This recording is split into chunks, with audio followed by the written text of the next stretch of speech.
Bonjour à tous, Ulrich Genisson, fondateur d'Eat Fat to Be Fit, la première communauté du régime cétogène depuis 2015. Et je rappelle que je suis moi-même en cétose nutritionnelle depuis 2013 de façon ininterrompue et comme vous le voyez, toujours en vie.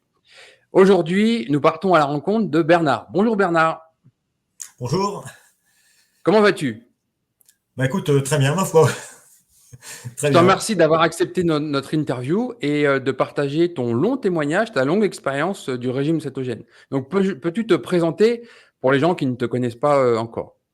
Oui, bien sûr. Alors bon, moi, je suis Bernard Jasinski. Alors, j'habite dans la belle région d'Auvergne depuis Mhm, quelques années.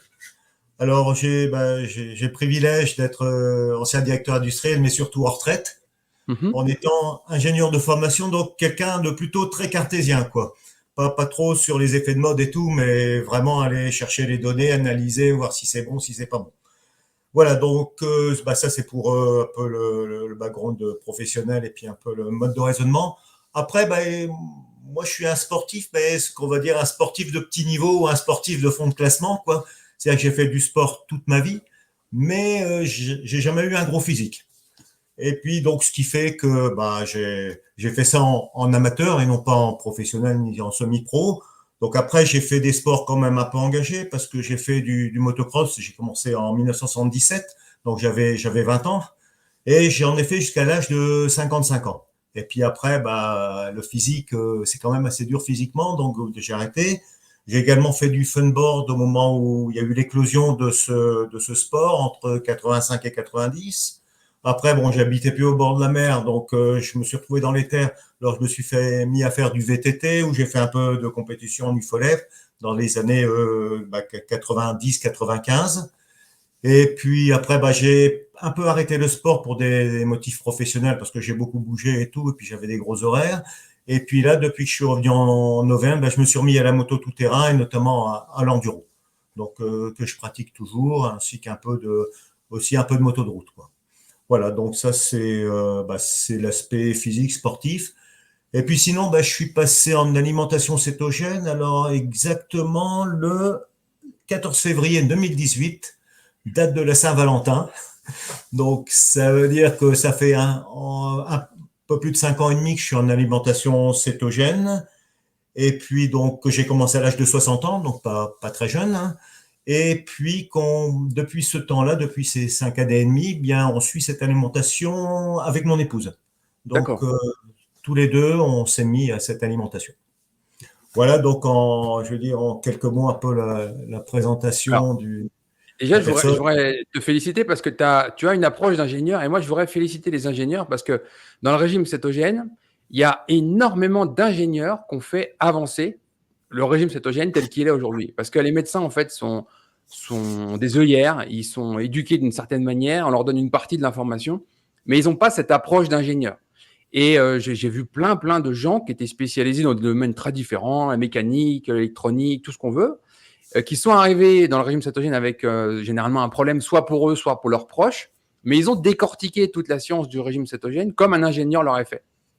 Et c'est grâce à eux, en fait, qu'on a pu avoir, je pense, immédiatement Marty Kendall, par exemple, ou je pense à Dave Feldman, par exemple, qui est devenu pour moi la référence ultime mondiale sur le cholestérol. Aujourd'hui, on peut considérer que la personne qui maîtrise le mieux le cholestérol dans le monde, au niveau carnivore au régime cétogène, c'est un ingénieur, c'est pas un médecin. Et c'est intéressant parce que lui-même s'est associé avec des chercheurs, des médecins, mais il a mis en place une approche d'ingénieur pour faire, pour clarifier en fait ce sujet cholestérol. Et c'est pas un médecin qui a fait ça. Donc bravo aux ingénieurs qui aident à faire avancer le régime cétogène. Merci pour la confrérie. Voilà. Donc, tu arrives au régime cétogène. La Saint-Valentin, c'était un jour à amener du chocolat 100%. Et ouais. Avec quel objectif, en fait? Qu'est-ce qui t'a amené concrètement là-dessus? Comment tu découvres ça? Quelle est l'étincelle? Alors déjà, quels sont bon, je reviendrai sur comment je suis tombé sur l'alimentation cétogène, mais un peu Oui. quels étaient mes objectifs. Bon, au départ, moi, j'avais pas de pathologie particulière, hein. Mhm. J'avais pas de problème de surpoids non plus. Sauf que j'arrivais à la soixantaine, donc avec une certaine existence derrière moi, puis il commençait à y avoir l'usure du temps, quoi, hein. Donc j'étais plus dans ma grande forme des 40 ans, on va dire, hein. Donc moi, j'avais trois objectifs. Je voulais continuer à bien vivre ma retraite au quotidien. Ça, c'était le premier objectif. Ensuite, moi, je voulais continuer à faire du sport à un moment où on commence à décliner et où il y a un certain nombre de personnes qui s'arrêtent à faire du sport.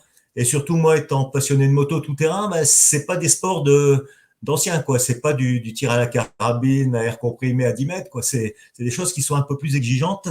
Voilà, donc je voulais continuer, alors à un moindre niveau, je veux dire, avec des objectifs adaptés à l'âge, quoi, mais je voulais continuer à faire du sport.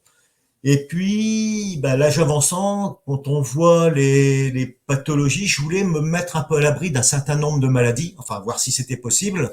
Ça veut dire, peut-être à une période où les risques s'accroissent, éviter le diabète, peut-être le cancer, les maladies neurodégénératives, les rhumatismes, enfin des choses, on va dire, plus ou moins graves, mais voir s'il n'existait pas de possibilité de reculer un peu les échéances qui conduisent peu à peu à des pertes d'autonomie ou des problèmes, je veux dire, plus graves, quoi. Voilà, donc ça, c'était vraiment mes objectifs. D'accord. Et c'est un objectif partagé par beaucoup de gens. Et aujourd'hui, c'est important parce que la longévité, ça veut rien dire. Vivre jusqu'à 120 ans avec 50 ans dans un fauteuil roulant, je pense que pas grand monde veut y passer. Tout à Donc, fait. l'idée de bien vieillir en forme, pouvoir faire toutes ces activités, pas être limité physiquement, ne pas développer quoi que ce soit comme maladie, c'est déjà un objectif important. C'est bien vieillir en bonne santé, continuer son sport, continuer ses passions.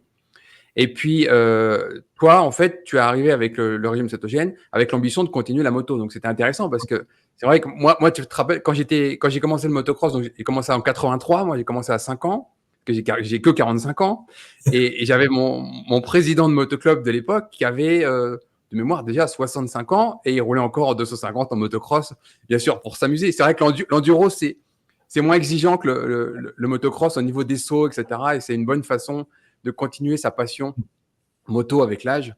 Et c'est super cool, je trouve, de pouvoir continuer quasiment sans limite, quoi. Ouais, Moi, c'est moi, ça. Ouais. j'aspire aussi à ça, tu vois. J'aspire à être encore sur une selle à 65 ans. Voilà. Alors, Ouais, c'est qu'est-ce tout le qui te mal que fait. je te souhaite, mais bon, tu es bien parti. Oui, oui, parce que oui, enfin, non, c'était mal parti parce qu'avec mon poignet, clairement, il m'empêchait de pouvoir faire ça, hein. Ouais, J'ai inversé une arthrose qui était normalement irréversible. Donc, c'est le ouais, régime cétogène qui m'a permis de pouvoir refaire ça. Malgré que, avec les limites que j'ai aujourd'hui, je devrais plutôt faire de l'enduro que du motocross. Cette passion, tu sais comment elle te dévore et jusqu'au bout, tu vas y aller. Donc voilà, un jour, je passerai certainement à l'enduro, pas de problème. Et alors, qu'est-ce qui te fait découvrir ce régime cétogène? Qu'est-ce qui te fait envisager un changement radical de ton alimentation il y a bientôt 6 ans, parce que tu disais à Saint-Valentin 2018, ça fait bientôt oui, 6 ans. oui. Oui, c'est vrai que oui, on est presque en février, oui. Je dis 5 ans et demi, mais c'est vrai que oui, ça fait 6 ans Ouais, presque. Et le temps passe vite, oui. Et oui. donc, alors comment je suis tombé sur l'alimentation cétogène? Principalement au départ à travers deux personnes. Mhm. J'avais un ami qui s'appelait Jérôme là qui était parti là-dessus et qui m'en a parlé et qui avait effectivement un certain nombre de bénéfices. En plus, c'était un gars qui était chef d'entreprise, quelqu'un de sérieux, de carré, enfin donc de curieux Ah, de tout quoi. J'ai eu plusieurs contacts avec lui et c'était moi qui l'avais orienté sur Laurent Schwartz et tout ça. Donc, c'était un ami commun, en fait, à l'époque. Ouais. Et donc moi je le connaissais par la moto, Mhm. je l'ai rencontré plusieurs fois chez lui sur des événements, donc c'était quelqu'un de carré. Et puis donc c'est la première personne qui m'en a parlé. Et puis ensuite je suis tombé sur des choses qu'avait faites Pierre Paget, donc qui était sportif de haut niveau, on va dire de très haut niveau, parce qu'il a fait des épreuves en mondial et tout. Bon, il faisait des courses internationales. Et c'est un gars que j'ai un peu croisé, alors pas beaucoup, mais je l'avais croisé sur une course aux États-Unis où on était très peu de Français. Donc en finale, le week-end s'était fait de façon assez resserrée. Et c'est un gars qui m'avait, je veux dire, dans le monde des crossman, qui m'avait étonné par son esprit d'analyse et puis son sérieux, quoi. C'était vraiment pour moi quelqu'un qui tenait la route. Alors quand je me suis dit qu'un gars comme ça se mettait à l'alimentation cétogène en étant sportif de haut niveau et tout, je me suis dit il doit y avoir quand même quelque chose de bien derrière tout ça, quoi. Alors, Donc c'est voilà. rigolo parce que Pierrick, tu sais, j'ai une autre estime de lui. Pierrick, je l'ai rencontré en 98. La première fois qu'on s'est vu, c'était au Motocross des Nations de Fox Hill, 98, dans ce bourbier absolument énorme. Ah Et oui. en fait, à ce moment-là, j'étais en train d'essayer de monter une équipe pour le mondial 250 et j'avais proposé à Pierrick qu'on travaille ensemble. Hmm. Et puis après, le temps a fait qu'on a perdu contact, etc. Mon projet a capoté, j'ai jamais pu aller jusqu'au bout. Et à un moment donné, on reprend contact. C'était au moment de la sortie de son livre. Je le revois, on discute, tout. Là, je lui parle du régime cétogène. Et Pierrick, j'ai toujours eu un profond respect pour lui parce que dans le monde du motocross, je l'ai toujours trouvé clean. C'est quelqu'un qui se la racontait pas, c'est quelqu'un qui était toujours sympa avec les fans, c'est quelqu'un qui faisait pas de bruit et c'était une qualité que j'apprécie beaucoup, quelqu'un qui était besogneux, c'est-à-dire quelqu'un qui travaille. Et Hmm. du coup, le contact c'est toujours fait facilement. Et quand je lui ai parlé du régime cétogène, je lui ai présenté, ça a tout de suite tilté parce que Pierrick a fait beaucoup de sport. Il a fait des marathons, il a fait du vélo, il a enchaîné des trucs un peu de fou avec marathon, enduro du Touquet, enfin bon voilà. Et ça a tilté tout de suite. Et donc quand il m'a dit, est-ce que tu peux me filer un coup de main pour passer en keto, il est passé en début de l'année, au tout début, 1er janvier, 2 janvier.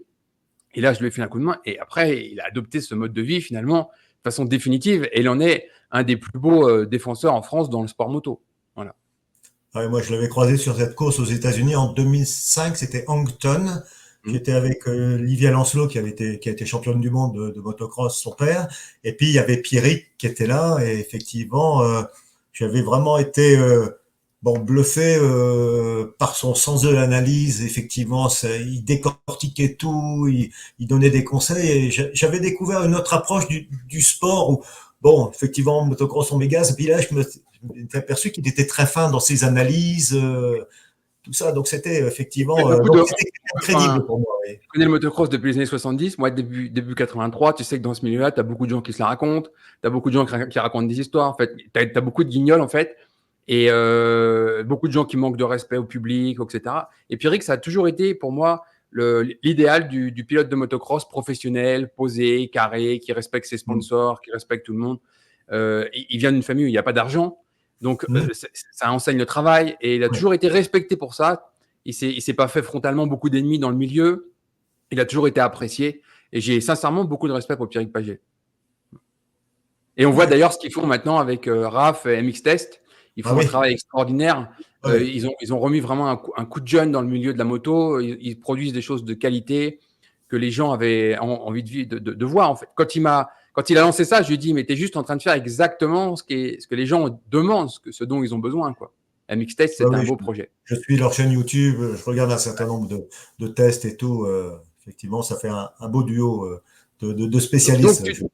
tu tombes sous ce témoignage de ce pilote que tu respectais en disant, tiens, lui, il fait un truc pas commun, pas courant, qu'est-ce que c'est que ça? Et c'est là-dessus que tu commences à creuser. Et j'ai creusé. Alors, l'approche, j'ai creusé pendant 8 mois quand même avant de basculer. Hein. C'est-à-dire que pendant 8 mois, pendant 6 mois, j'ai analysé, on va dire. Alors, bon, il y a eu ces contacts avec l'ami Jérôme, j'ai regardé ce que faisait Pierrick, et puis après, bah, forcément, je suis tombé conseillé par Jérôme sur le grand livre de l'alimentation cétogène. Notre premier livre, Et oui, 2017. le premier livre. Hein. Donc, bon, ben, j'ai lu précisément. Après, ben, j'ai découvert le site Eat Fat to Be Fit. Donc là aussi, bah, c'était encore plus L'ingénieur bien. que tu es, l'ingénieur que tu es a dû apprécier le contenu qui te permettait de faire ta propre opinion. Tout à fait. Et puis après, bah, j'ai fait le crowdfunding pour la CETO Academy. Donc où il y avait encore un niveau supérieur je veux dire, de détails et de recherche. Et puis, à un moment donné, ben, il y avait un groupe Facebook que tu as arrêté parce que c'était trop difficile à gérer, où il y avait beaucoup d'échanges d'expériences, je veux dire. Oui. Donc c'est vrai, On je a me suis arrêté. vraiment. J'ai fait un article, je vais le remettre en bas de cette vidéo parce que Facebook, ça a été au départ, nous, on s'est lancé dans le CETO, c'était pas du tout mon projet d'en faire ni un métier, ni de devenir professionnel, ni quoi que ce soit. Pour dire sincèrement les choses, quand Nelly, elle a eu cette idée de sortir le grand livre, c'était pour nous un point final. On devait arrêter ça parce que moi, j'avais en plus d'autres projets, je devais créer une autre entreprise dans un secteur qui n'a rien à voir. Et à un moment donné, fin 2017, on a eu que deux choix possibles. Soit je mettais un terme à mes autres projets qui étaient dans le textile, ça avait absolument rien à voir. Soit je m'engageais à fond donc, sur ce projet de textile, soit je m'engageais à fond sur ce projet de régime cétogène. Et j'ai dû mettre un point final sur mon projet textile en France. Pour ça. Et c'est comme ça qu'on a créé Eat Fat to Be Fit, qui est devenue une entreprise avec tous les frais, toute la logistique qui va avec, etc., le crowdfunding, la mise en ligne de tout ça. Eat Fat to Be Fit, c'est quelque chose qui nous coûte très cher à l'année, avec la gestion du site, les newsletters, etc. Les gens s'imaginent pas. Aujourd'hui, s'imaginent que tout est gratuit, tous les services informatiques sont gratuits. Non, si vous pensez que c'est gratuit, mais il n'y a pas de problème, je vous envoie les factures. Vous allez les payer, vous allez voir qu'il n'y a rien qui est gratuit. C'est gratuit pour l'utilisateur, mais pas forcément pour le concepteur. Voilà, c'est ça. Concrètement, non, mais tu vois, les réseaux sociaux ont participé à ça. Tu utilises YouTube gratuitement, tu utilises Facebook gratuitement, etc. Mais les gens ne se rendent pas compte qu'il y a un coût. Et en fait, leurs usages de ces réseaux sociaux collectent des données qui sont revendues par ces gens. Donc, en fait, vous payez en données, mais vous vous rendez pas compte. Nous, par exemple, on a plus de maintenant 35 000 personnes qui nous suivent par email. Juste pour envoyer les mails aux gens, ça nous coûte $3 500 par an. Voilà, concrètement. Donc, on peut pas. Et ça, c'est juste le point mail, mais on peut démultiplier les choses. Donc, tout ça, c'est devenu une entreprise, c'est devenu lourd et c'est devenu surtout quelque chose où on se consacre à 100%. Nelly, elle a arrêté de travailler, j'ai arrêté de travailler et on fait plus que ça. On est devenus des professionnels du régime cétogène. D'ailleurs, on a plein de fonctions puisque on a un site principal, Eat Fat to Be Fit, mais on a développé un service de consulting pour l'industrie pour aider à développer des recettes cétogènes. On a développé un service spécial pour les sportifs de haut niveau. Et maintenant, depuis les dernières, on a même ouvert une école de cuisine céto ici à Boulder, au Colorado. Donc, le régime cétogène occupe 100% de nos journées, 100% de notre temps de réflexion. Voilà. D'accord. Donc voilà, tu découvres pour tenir tout ça. Oui, parce que c'est très diversifié en fait. Tu peux répondre à un mail de quelqu'un qui va te poser une question sur un point technique. Après, tu es sur un problème de point technique. Tu es un ingénieur, tu sais ce que c'est. Tu sautes sur un autre problème à résoudre dans la cuisine. Et puis après, c'est un problème sur le site parce qu'il y a un truc qui fonctionne pas. C'est un client qui veut annuler sa réservation. C'est voilà. Mais enfin, notre métier, on est devenus des professionnels du régime cétogène depuis la naissance d'Eat Fat, quoi, maintenant. Donc, et on y était en France. Et depuis qu'on est parti aux États-Unis en 2020, on a juste déconnecté tout ça et replugué ça aux États-Unis. Maintenant, on est professionnel aux États-Unis. Donc, toi, tu découvres le régime cétogène avec Pierrick, tu découvres notre premier livre, tu arrives à la Ceto Academy, tu participes à notre crowdfunding. Donc, c'est grâce à toi et 300 autres cofondateurs qu'on a pu mettre en ligne tout ça. Notre formation vous a aidé à vous lancer. Et là, tu étudies tout ça, tu te lances. Et ça me prend 6 mois, quoi. Je veux dire, comme ça. Alors, pourquoi? Parce que moi, je voulais savoir ce qu'il y avait derrière, s'il y avait vraiment de réels bénéfices. Et puis, je me suis dit, si ça tombe, c'est peut-être le 82e régime à la mode qui, dans 6 mois, laissera la place au 83e.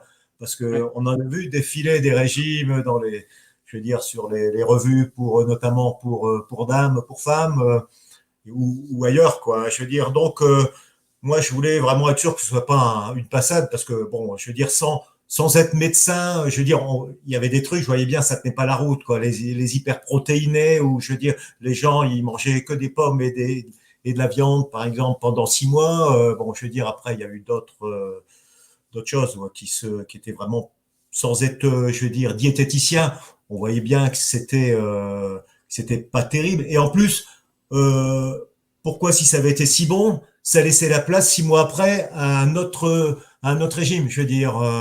Bon, donc voilà. Mais c'est presque l'industrie de l'échec. C'est-à-dire, concrètement, on fait un régime, de toute manière, pour faire simple, ils sont tous plus ou moins hypocaloriques.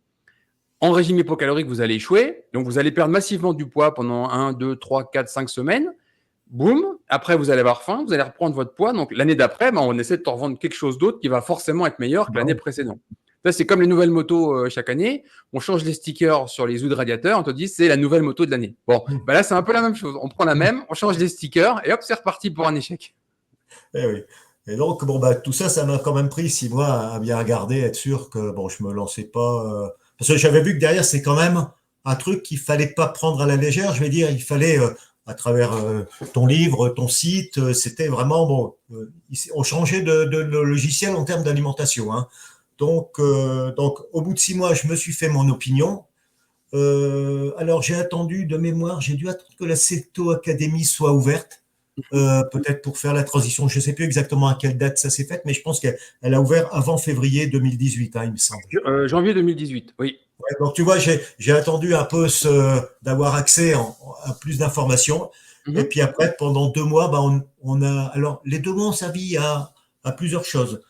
Elles ont servi à organiser la transition. C'est-à-dire qu'on s'est basé sur sur tes conseils et ceux de Nelly pour se dire on va faire nos menus à l'avance, on va calculer les macros qu'il y avait dedans pour voir comment se situer par rapport à des objectifs en protéines, en lipides, en glucides. Il a fallu organiser nos listes de courses, il a fallu prévoir de vider les armoires. Et puis, il y a un truc non négligeable, c'est que moi, il m'a fallu persuader mon épouse. C'est-à-dire que je m'étais dit, s'il y en a un des deux qui fait, ça va être compliqué de faire cohabiter deux alimentations au sein du même foyer. Enfin, nous, on n'est plus que deux, vu l'âge. Donc, je veux dire, on avait 60 ans à cette époque-là, 59 et 60 ans. Donc, j'avais dit à mon épouse, il a fallu la persuader. Alors, ce qui n'était pas gagné au départ, hein, parce qu'elle avait fait des régimes aussi. Et puis, constat d'échec sur constat d'échec, quoi. Je veux dire, elle s'est privée de toute sa vie de manger de la mayonnaise, de manger du fromage, de manger de la charcuterie. Enfin, elle culpabilisait dès qu'elle faisait un écart. Et bon, donc elle se dit non, moi, c'est fini ces trucs-là. Donc c'est pour ça, le fait de persuader mon épouse, c'était pour moi un point important dans la. Tu as réussi à trouver les mots en lui expliquant que le cholestérol, les graisses saturées, tout ça, c'était pas problématique, que le glucide était problématique dans notre alimentation. Tu as réussi à trouver les mots pour lui expliquer ça. Alors, j'essaie de me souvenir parce que ça remonte quand même à presque 6 ans. Je pense que elle connaissait Jérôme, elle connaissait un peu Pierre Pagé, Ouais. donc déjà j'avais moi des référents qu'elle connaissait et qu'elle appréciait. Donc, et puis après, je pense que c'était de la pédagogie, parce que quand je lui disais les bénéfices potentiels qu'on pouvait attendre, elle me disait c'est du vent, ça attend. Et la marmotte, elle emballe le chocolat dans le papier d'aluminium, quoi. Donc, j'ai pris mon temps, etc. Et puis après, c'était de dire bon, écoute, on va essayer. Si ça marche pas, au bout d'un mois, on fait marche arrière. Donc, et elle aussi, je vais pas trop parler d'elle parce qu'elle le souhaite pas forcément. Je sais pas, je vais pas demander son avis, mais elle commençait à avoir aussi un peu plus de problèmes de poids. Je veux dire, à cet âge-là, peut-être la femme se transforme encore plus que l'homme, quoi. Le corps de la Après la femme. ménopause, Ouais. la femme, en fait, est encore plus, enfin, a plus de problèmes pour perdre du poids, etc. Et dans un régime riche en glucides, il y a beaucoup de personnes qui arrivent jusqu'à 50 ans, 52, 53, enfin 48, ça dépend de l'âge de la ménopause, sans trop de problèmes de poids. Et la ménopause fait que là, beaucoup de problèmes arrivent.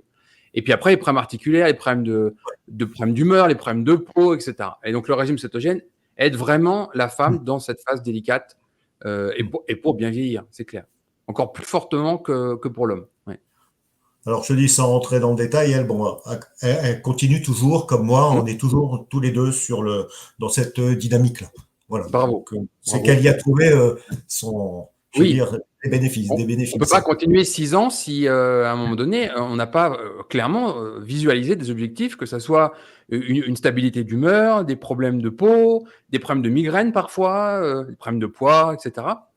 Si on n'a pas pu récupérer les bénéfices rapidement, on arrête, c'est logique. Donc, on ne tient pas 6 ans. Voilà.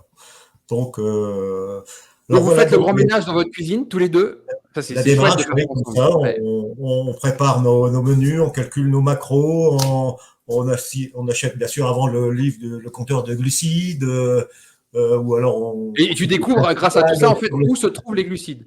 C'est ça, en fait, qui te permet de te dire, ah, là, il y a des glucides, là, il n'y en a pas beaucoup. Ouais, C'est cette ouais. éducation-là qui est importante parce qu'il y a des gens, déjà, ils ne font pas trop la différence entre l'amidon et le sucre. Et c'est déjà un point important. On va te dire, oui, mais là, je mange des tomates, il n'y a pas de sucre dedans. Si, il y en a. Tu manges du blé, il n'y a pas de sucre dans le pain. Si, il y a du sucre parce que c'est de Ouais. l'amidon. Et les gens, en fait, ils passent un peu de temps à découvrir tout ça et à se familiariser. C'est ce qui s'est passé pour toi aussi, j'imagine. Oui, oui, parce que je n'étais quand même pas, j'étais pas pointu. Enfin, moi, le seul truc en nutrition qui m'avait intéressé, c'est quand on m'avait dit le sucre, c'est l'aliment du cerveau. Oui. Alors, ça m'arrangeait bien parce que j'avais plutôt une profession intellectuelle qu'une profession physique, et puis j'étais plutôt très sucré.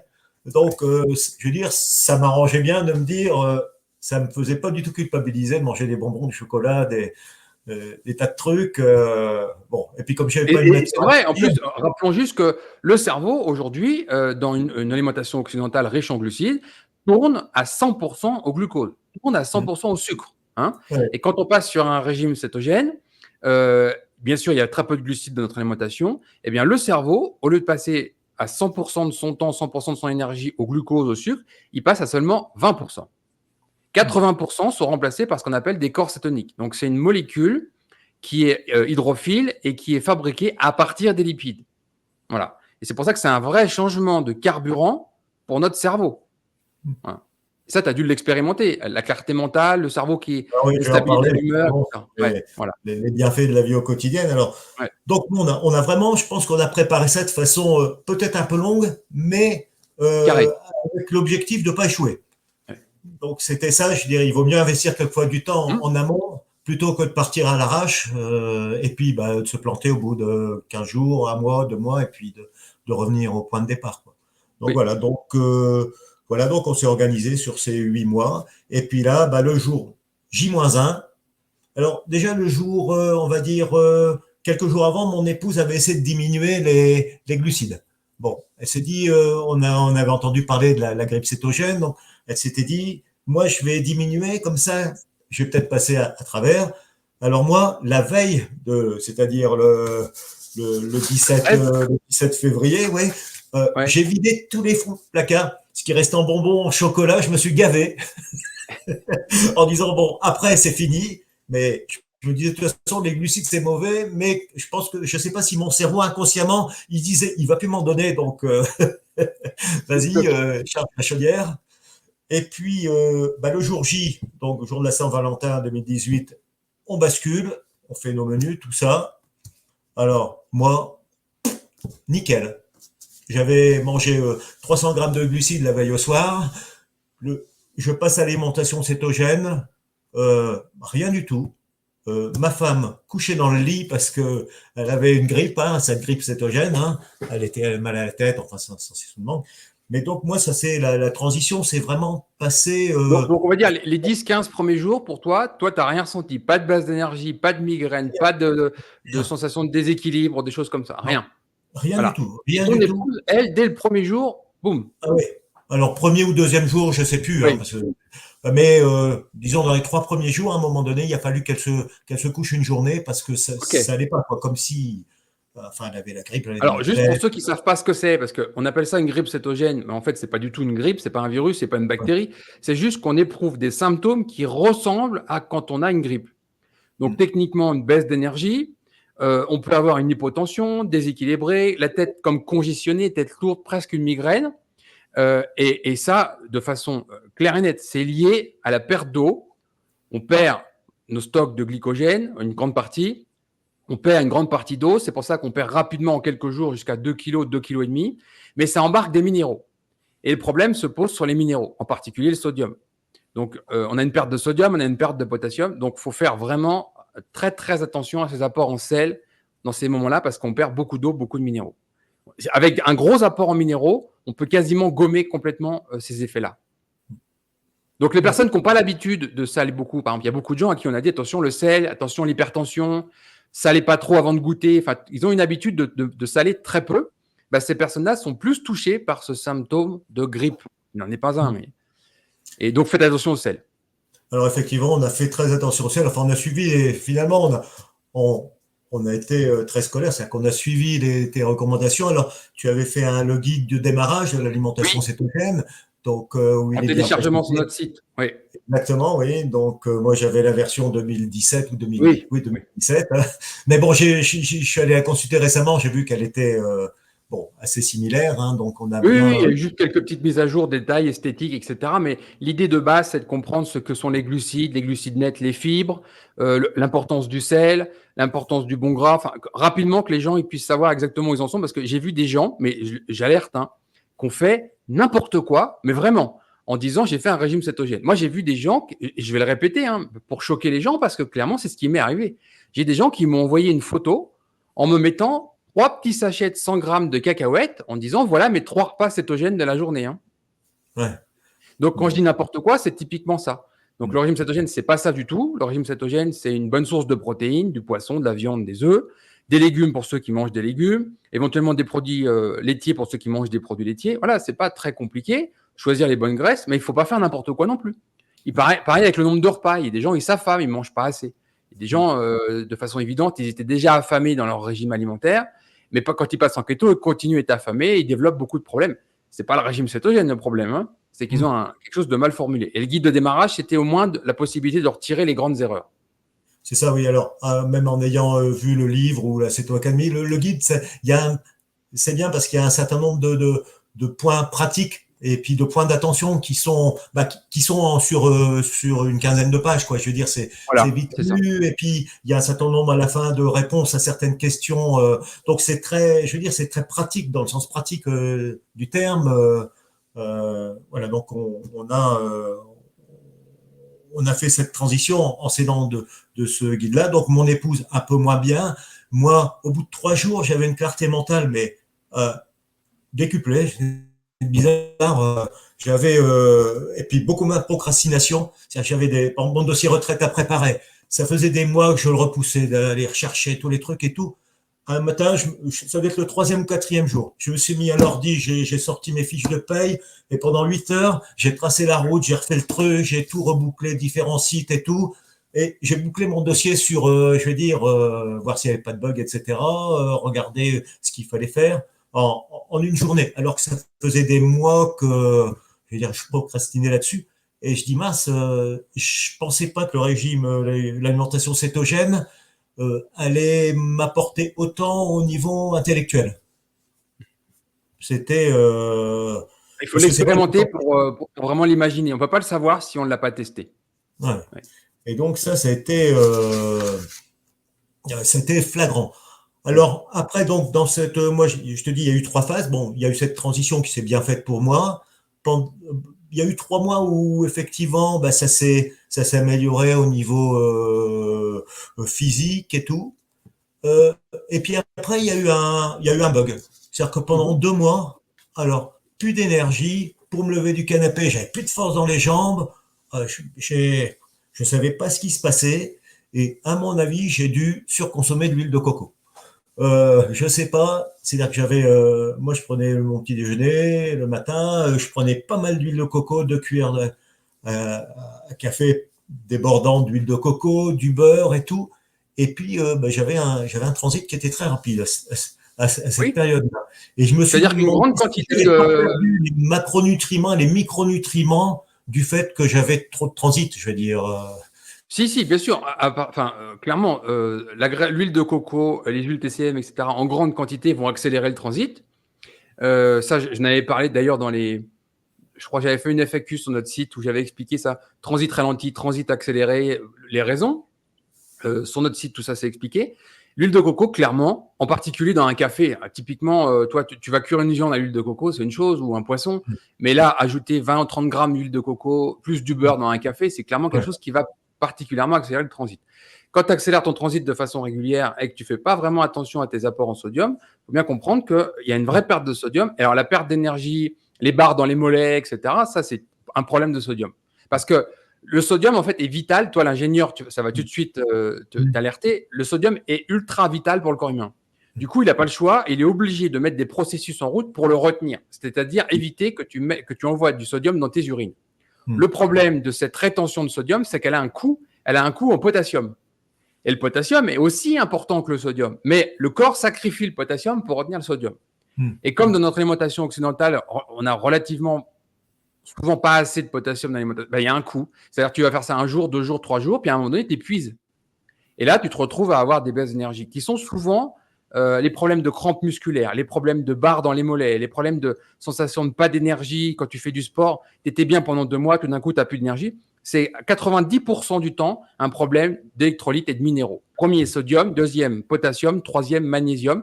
Et dans certains cas, les gens qui excluent les produits laitiers, un problème de calcium.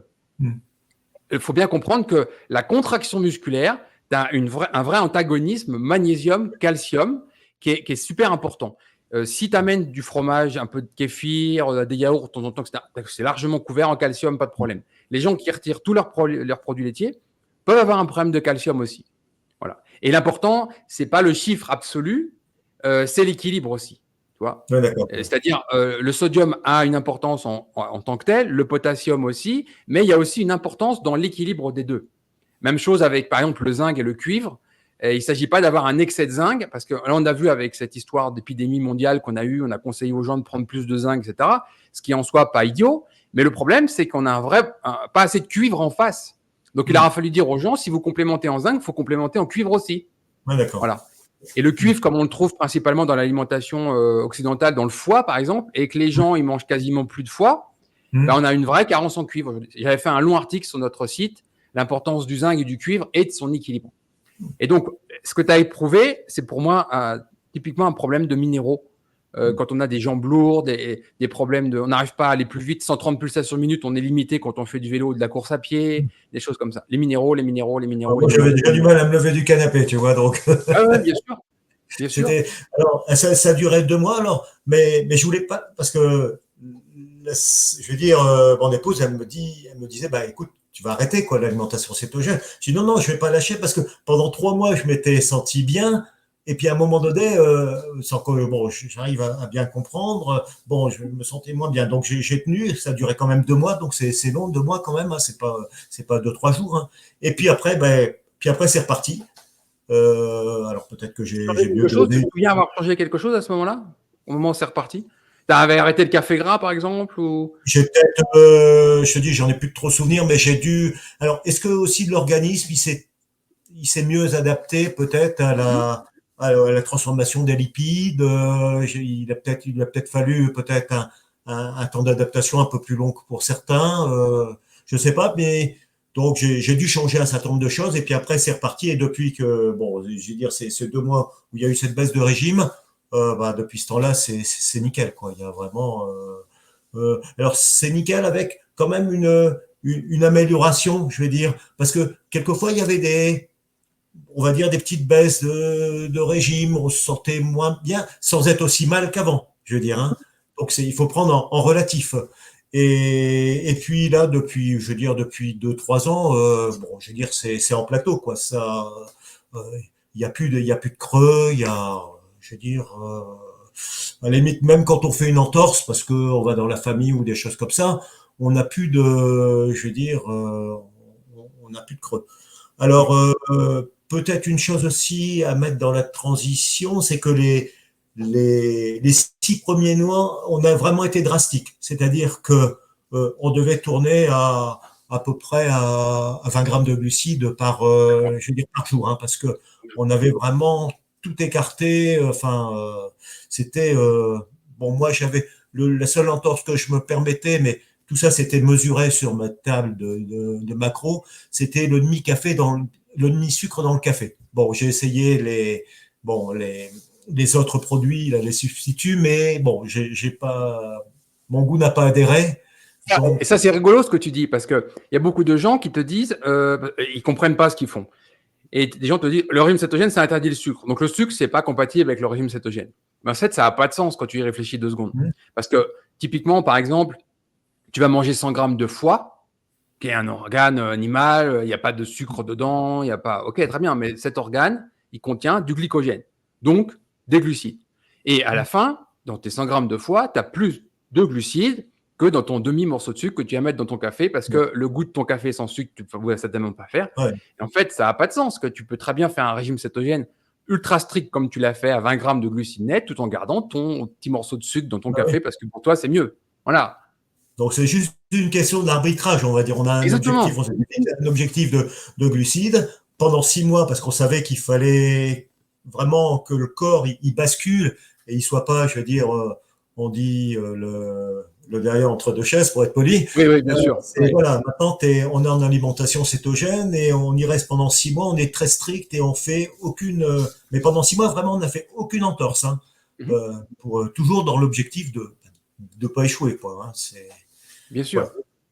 Donc, et puis bon, 3 mois bien, 2 mois moins bien, et puis après, bah, depuis ce temps-là, maintenant, je veux dire, c'est super. On n'a plus de.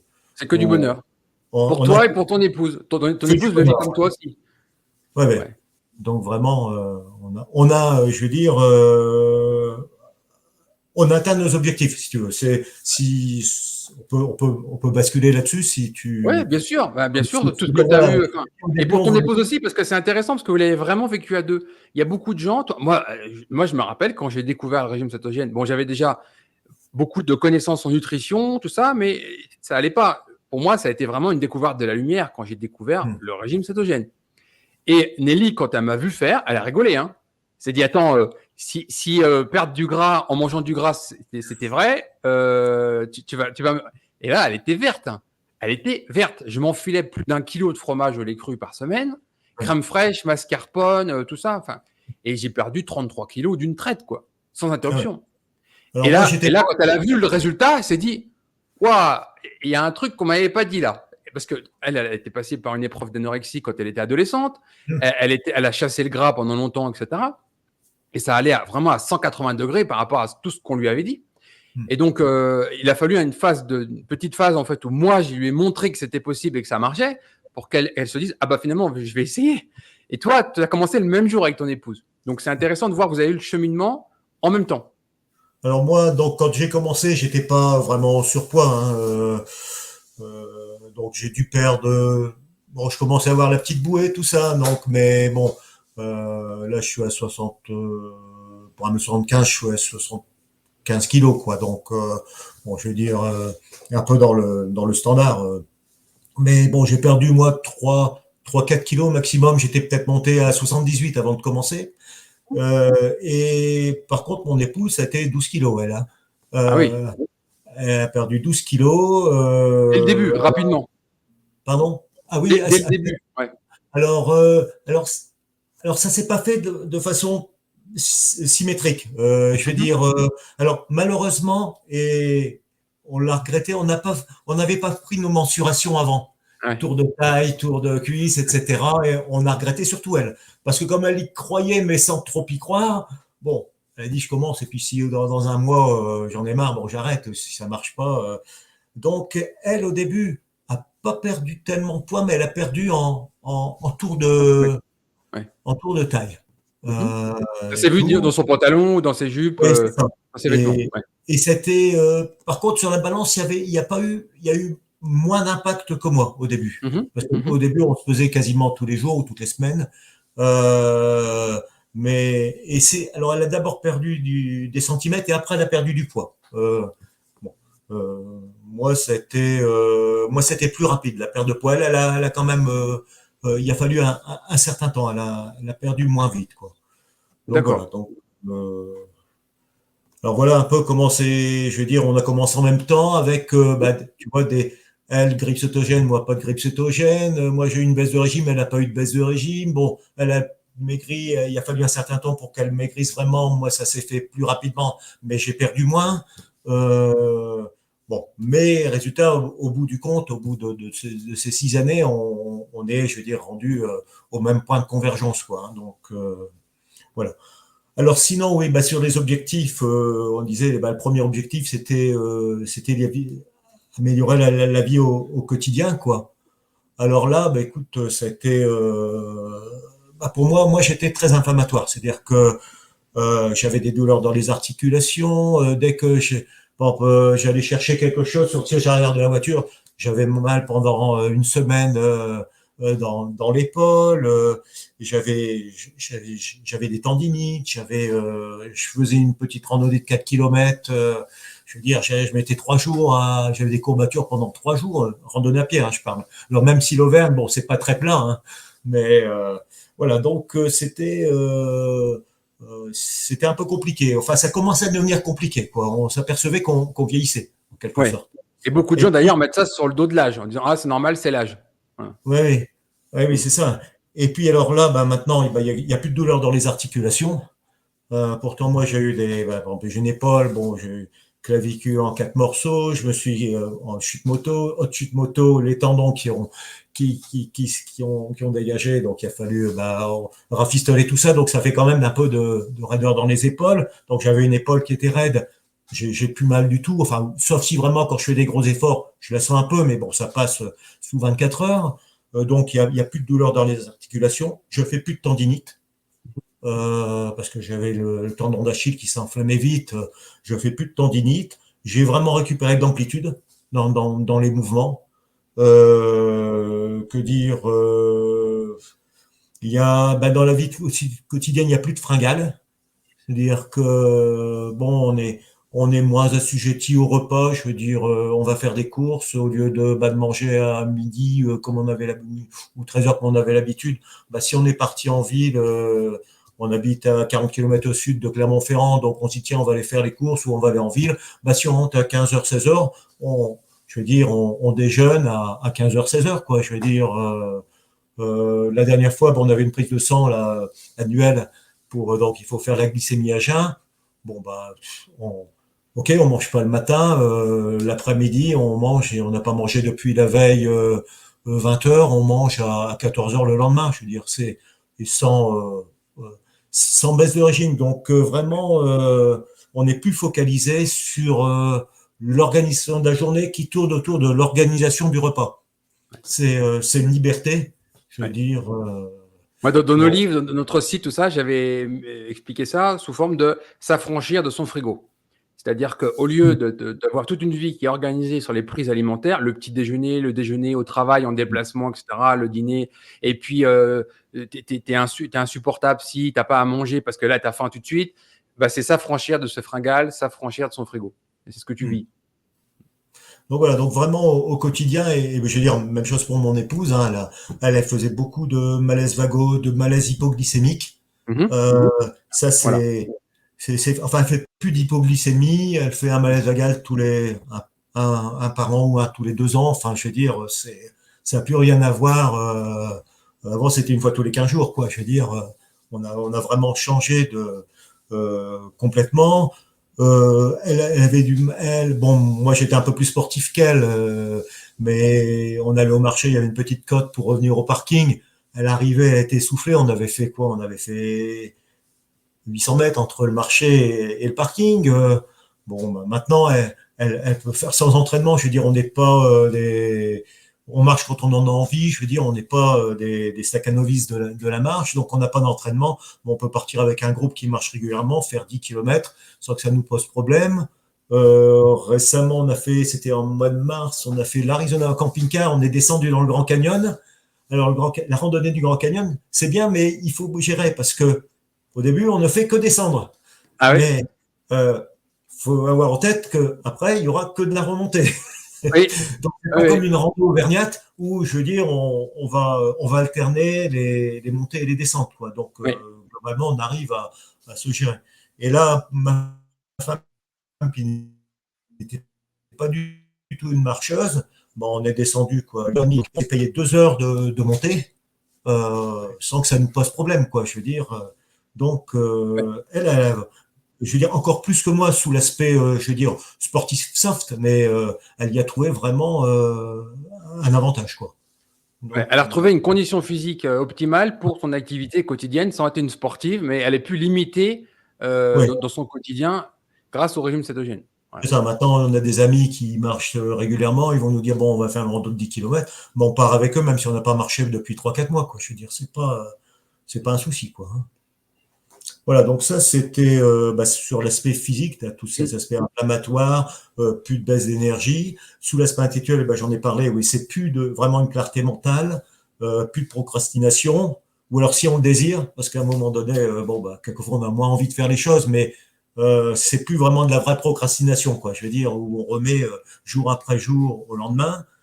Et puis également, alors moi, j'ai constaté 2 choses dont je voulais te parler, c'est que moi, j'ai eu l'impression que ma vision de nuit était améliorée.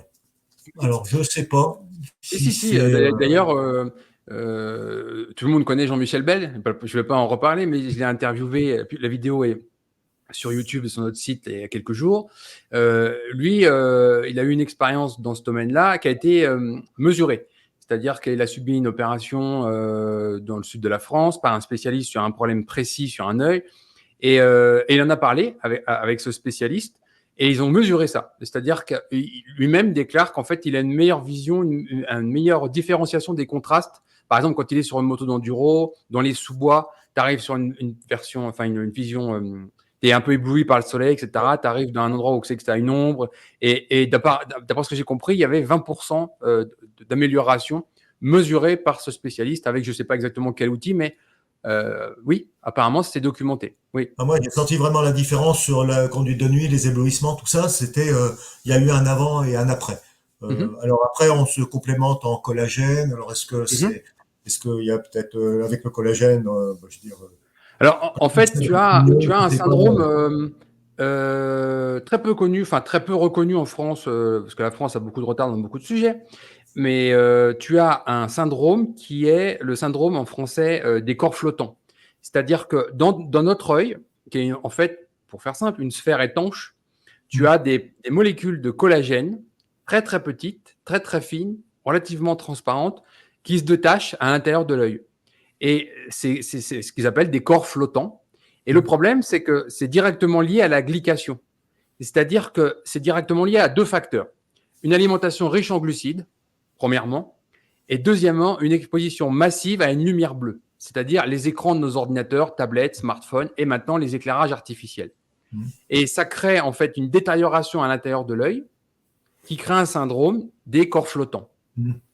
Et le problème, c'est qu'on n'a pas vraiment de système de nettoyage pour ça. C'est-à-dire qu'on fait que les accumuler avec l'âge. Et il semblerait que le régime cétogène intervienne sur ça. Il n'y a Ah, pas d'accord. encore de recherche scientifique Hmm. sur le sujet. C'est un syndrome relativement récent parce que la lumière bleue, en particulier de nos écrans, c'est vraiment important depuis les écrans plats, depuis les grands écrans plats. Donc, ça fait une quinzaine d'années finalement. C'est relativement récent dans nos vies. D'accord. Mais on a un problème avec ça. Oui. Hmm. Tu sais, les gens, ils ont dû l'expérimenter. Typiquement, tu te mets au soleil dehors, tu fermes les yeux, tu fermes les paupières. Et là, tu vois comme sur tes yeux des choses qui bougent. Hmm. Bon, ben, c'est ça les corps flottants. D'accord. Et aujourd'hui, il n'y a pas d'opération, il n'y a pas de traitement, il n'y a rien. C'est un Effectivement, vrai oui, là, syndrome un nouveau. milieu Voilà. clos, bah oui, c'est compliqué Voilà. là. Mais pour certaines personnes, en fait, les niveaux de glycémie sont tellement élevés. Tu sais, l'hémoglobine glyquée, la 1C, par exemple, les prédiabétiques, diabétiques, etc., avec une exposition importante à la lumière bleue, fait que des gens, ils voient quasiment plus rien. Tout est flou, en fait. C'est pas une myopie, hein, c'est autre chose. C'est quelque chose où ça te floute la vue sans que ça soit une myopie ou une presbytie ou des choses comme ça. Hmm, d'accord. Mm. Donc Alors ça, c'est Jean-Michel a témoigné que ça, il y a un meilleur contraste avec d'accord. la Donc, vision de bon, nuit, etc. euh, Oui. c'est peut-être pas complètement subjectif, Non, non, mon non, non. impression, elle est peut-être pas Mais subjective. ça nécessiterait plus d'investigations scientifiques pour expliquer Ouais. le phénomène. On n'en a pas encore assez. Et puis également, donc, ce qui va peut-être de pair avec la clarté mentale, c'est, moi j'ai l'impression d'avoir plus de proprioception. Mhm, Alors, et notamment, entre autres, en moto. mhm, C'est-à-dire que je trouve que j'ai plus d'équilibre. Et alors moi, à un âge où certains commencent à revendre, alors je me suis mis à faire de la route à 60 ans. Avant, c'était tout terrain, puis je me suis dit, bon, bah, la carrière en tout terrain, elle va quand même se finir. Donc, je voudrais quand même rester un peu sur du deux roues. Et puis, donc, à 60 ans, je me suis payé une petite 650, là, un petit roadster 650 pour faire mon apprentissage. Et puis, bon, j'étais pas très à l'aise. Et après que je sois passé à l'alimentation cétogène, j'ai vu que j'avais gagné en les manœuvres à basse vitesse, tout ça. J'étais beaucoup plus à l'aise sur la moto. Et ce qui fait qu'à un âge où les gens revendent leur moto de route un peu plus, enfin, pour passer sur des modèles plus légers, moins puissants, moi, il y a 2 ans, j'ai racheté carrément un Z900, 125 chevaux, 200 kilos, et je m'amuse comme un fou sur mes petites routes d'Auvergne, parce que je veux dire, vraiment, je me sens à l'aise, j'ai un bon équilibre, j'ai enfin, une vision à peu près correcte, je prends des bonnes décisions, parce que c'est vrai bon, sur des petites routes d'Auvergne, il faut être très attentif, parce que il n'y a pas beaucoup de voitures, mais par contre, on n'est jamais à l'abri d'une trace d'un engin forestier, un animal. qui a Ouais. laissé de la boue, un animal qui traverse, enfin bon. Donc, et puis il y a des virages qui sont quand même un peu serrés, des changements de luminosité, donc faut toujours être sur le qui-vive, pour peu qu'on mette un peu de rythme dans le roulage. Eh bien moi, je veux dire, plus ça va et plus je suis à l'aise sur une moto de route, alors que je vois certains collègues ou des connaissances qui, eux, bah, ils partent dans l'autre sens, c'est-à-dire que au lieu d'avoir une 900, ben, je vais passer à la 500, ou ah ben non, la moto est trop lourde, je vais passer sur un petit trail.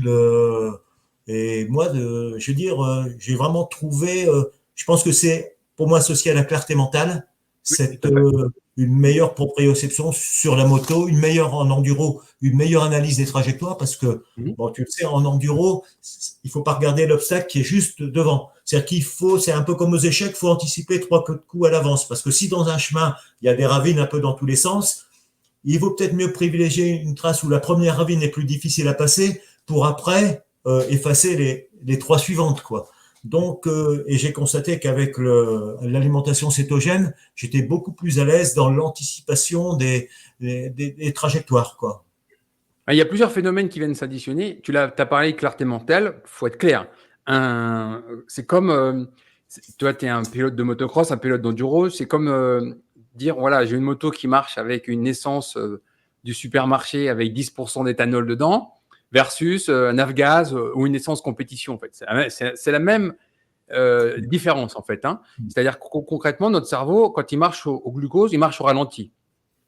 Quand il marche au corps cétonique, donc 80% de corps cétonique à la place du glucose, c'est du super carburant pour le cerveau.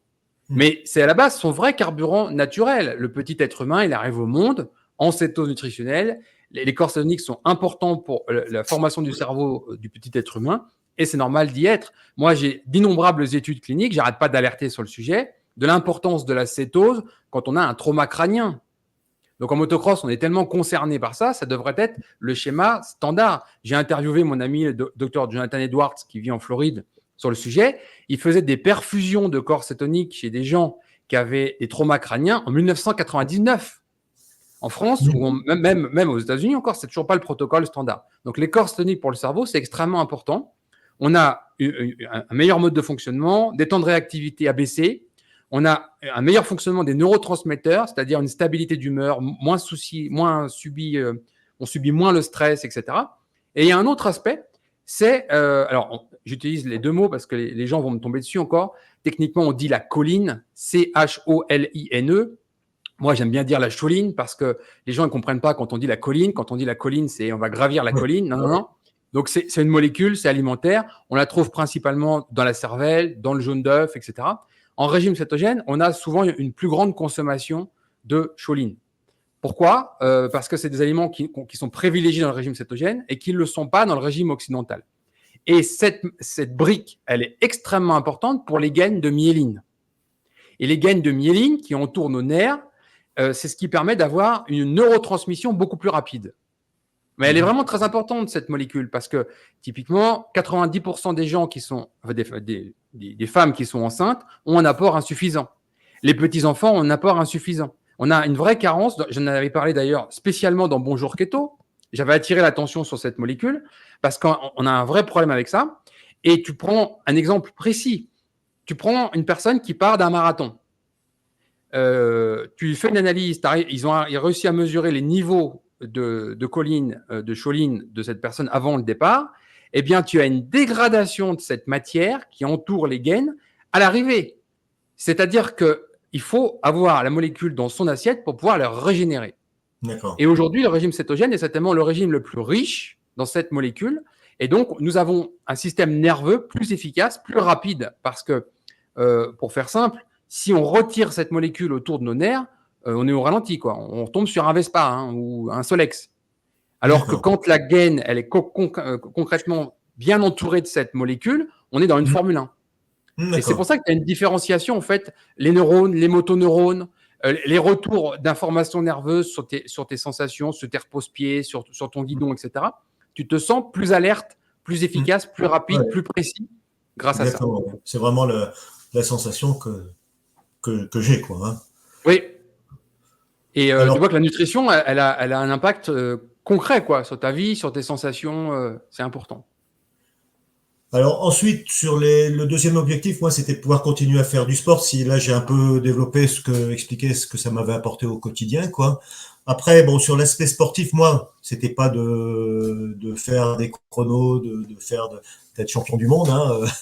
À mon âge, c'était de pouvoir continuer à faire des sports que j'aimais bien. Nous, on est très nature, donc on est venu, on a immigré en 2015 en Auvergne pour profiter de la nature. Moi, je voulais faire de l'enduro, enfin, tant que j'étais encore capable et tout. Donc, je m'étais dit, c'est maintenant, c'est à 60 ans, enfin, qu'il faut le faire. Donc, alors, au niveau sportif, si on prend des données, enfin, on va dire à peu près factuel, c'est que avant que je passe à l'alimentation cétogène, je prenais ma moto, ma 300 de temps, je partais, je faisais 40 kilomètres, je revenais, mais alors j'étais cuit de chez cuit, j'avais vidé mon camelback avec mon Isostar ou je ne sais plus trop quoi dedans, j'avais mal aux articulations, aux épaules, aux poignets, et puis pendant 3 jours, alors surtout le lendemain, j'avais du mal à me mettre dans le canapé tellement j'avais mal aux cuisses, et pendant 3 jours, j'avais des grosses courbatures. Et donc, j'aurais été incapable de rerouler. Et puis, à tel point qu'à un moment donné, j'ai envisagé d'arrêter parce que, si tu veux, les douleurs, la fatigue, au final, j'avais une balance plaisir, comment dire, inconvénient qui était plus équilibrée, quoi. Donc, j'envisageais d'arrêter, tout simplement.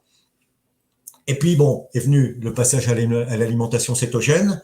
Et alors là, j'ai changé carrément. C'est-à-dire que là où je faisais 40 km et j'étais à l'agonie, après, mes sorties standards s'étaient passées à 80-90 km, c'est-à-dire l'autonomie du réservoir.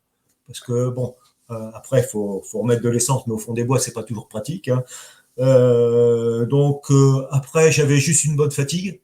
Je veux dire, j'étais pas à l'agonie du tout. Après, en ayant doublé la longueur ou le temps des sorties, le lendemain, j'avais des petites courbatures, mais je veux dire rien de. On voyait que le corps avait travaillé, quoi, mais pas de mal aux articulations spécialement. C'était un peu de raideur, mais enfin de la courbature de sportif, quoi.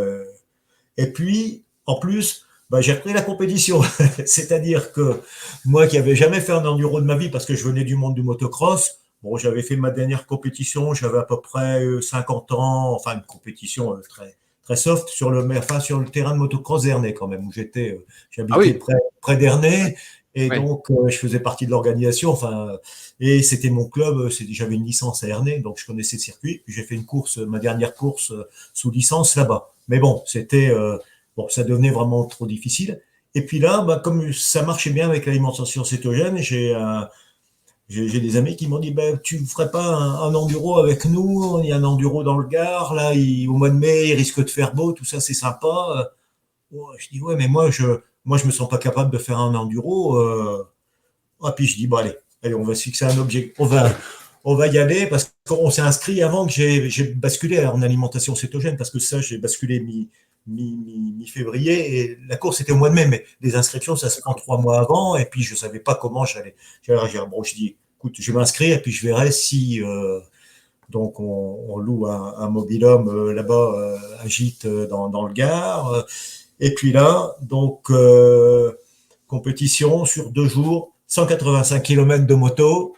Euh, je finis dernier classé, mais devant les 20% de participants qui ont abandonné principalement pour des problèmes physiques et qui étaient tous Voilà. plus jeunes que moi parce que j'étais le plus ancien inscrit. Alors bon, Merveilleux.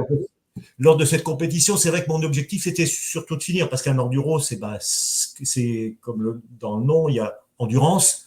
Hmm. J'avais jamais fait une course d'enduro de ma vie. J'avais beau avoir été team manager au championnat du monde sur une équipe féminine, mais moi, j'avais jamais fait une course d'enduro de ma vie. Donc, j'avais dit, je vais laisser tomber le chrono. Et mon objectif, c'est de Bien sûr. finir, de pas me faire mal en route, etc. Mais dire, voilà, je fais mon premier enduro et je finis. Et en étant, je te dis, le plus ancien inscrit de la compétition. Donc voilà, Bravo. donc j'ai fini. Je veux dire, j'ai repris donc.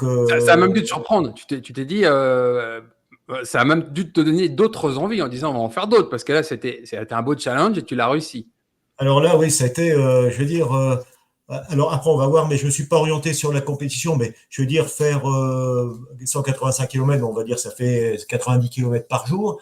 Ça veut Oui, dire que bon, déjà les 90 km, il faut les faire parce que c'est quand même bon sur des tracés qui sont un peu sélectifs.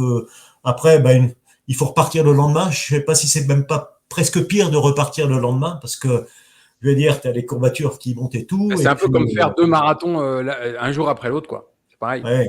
Et puis bon écoute, ça l'a fait. Et puis euh, j'étais un peu fatigué, je vais pas le cacher, mais j'étais pas épuisé.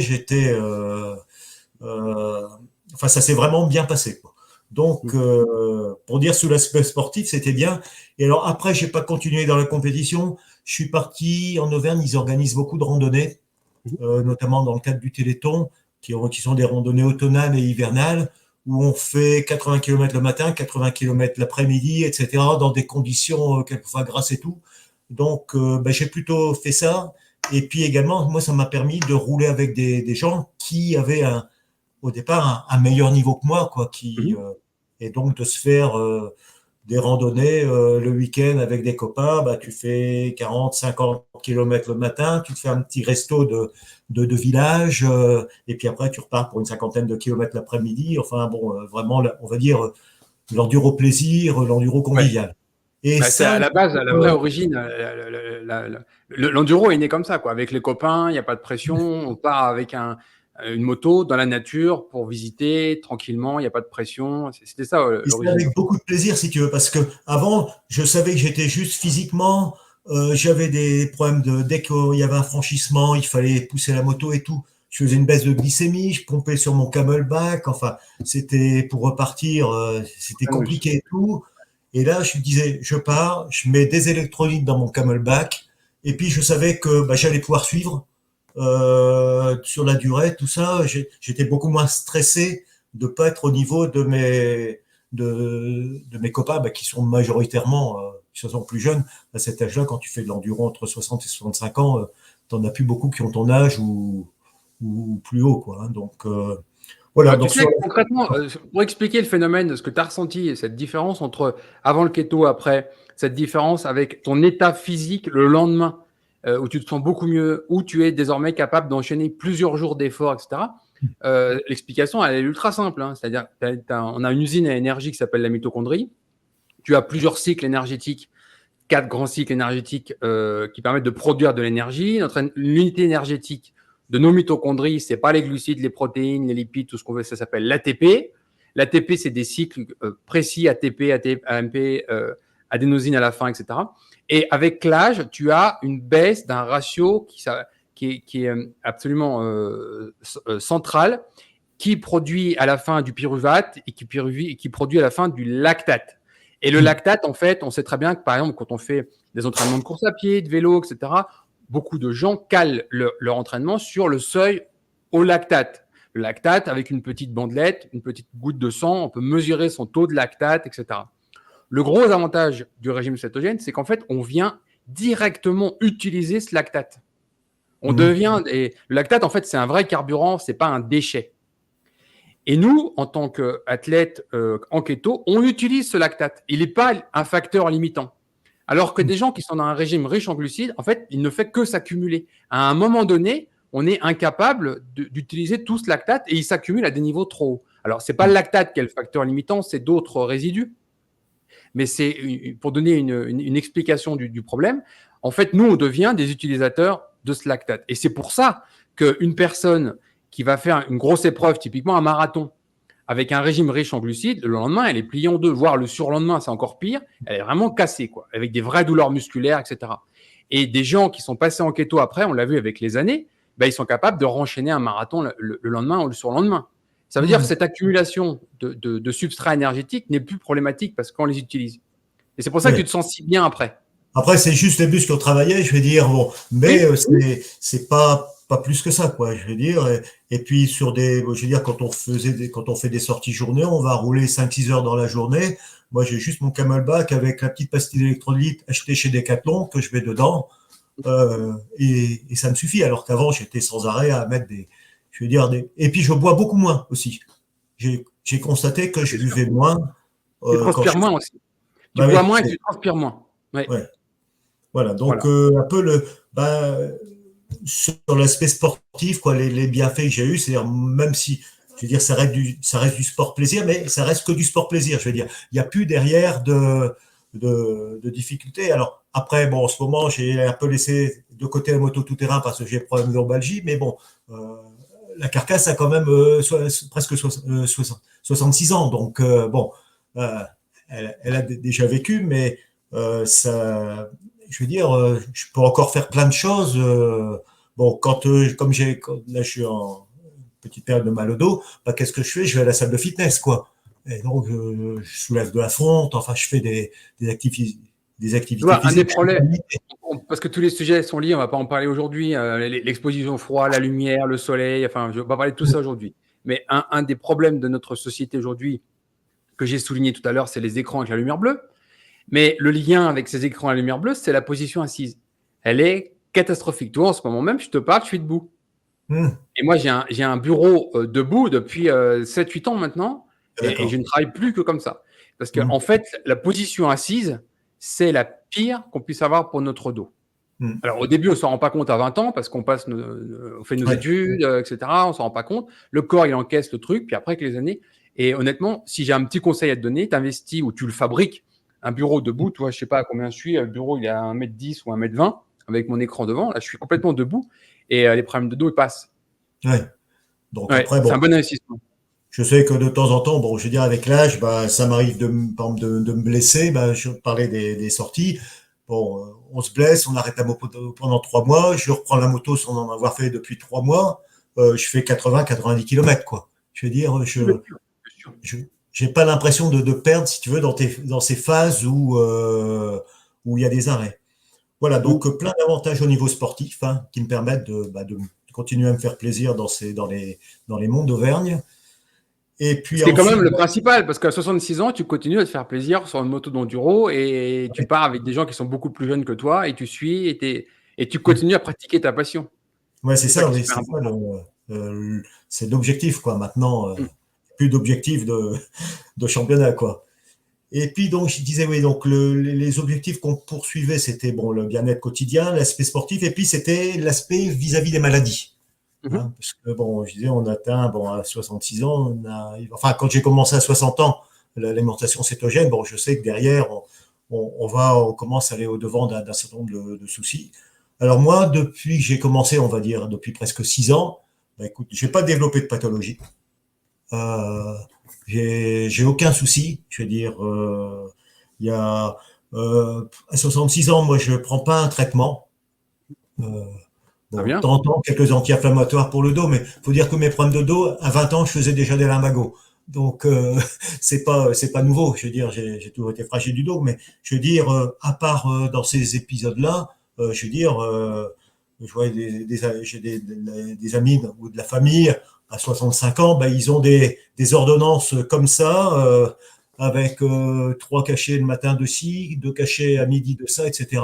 Nous, que ce soit mon épouse ou moi, on n'a aucun traitement de fond, quoi. Je veux dire, on a Alors qu'à 65 ans, le cocktail, c'est des statines pour le cholestérol, des fluidifiants pour le sang, des médicaments pour l'hypertension, des médicaments pour la glycémie, voire même des injections d'insuline pour ceux qui sont diabétiques.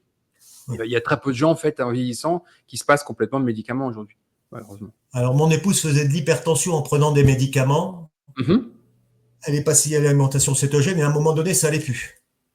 Et en regardant, on s'est aperçu qu'en final, elle faisait alimentation cétogène plus médicaments contre l'hypertension, elle faisait de l'hypotension. Donc Exactement. aujourd'hui, elle a arrêté les Oui. médicaments contre l'hypertension Oui. et elle est nickel au niveau de tension, quoi. Tu connais sa tension, hein, à peu près? Ça te dit, tu connais le chiffre? Non, moi je sais que je suis à 12, 12,7, 12,8. Le C'est sien, je le considéré connais comme une pas. tension standard en Occident. Voilà. Et alors, j'en profite pour alerter. Je l'ai déjà dit plein de fois, mais je le répète parce qu'il ne faut pas que les gens fassent n'importe quoi.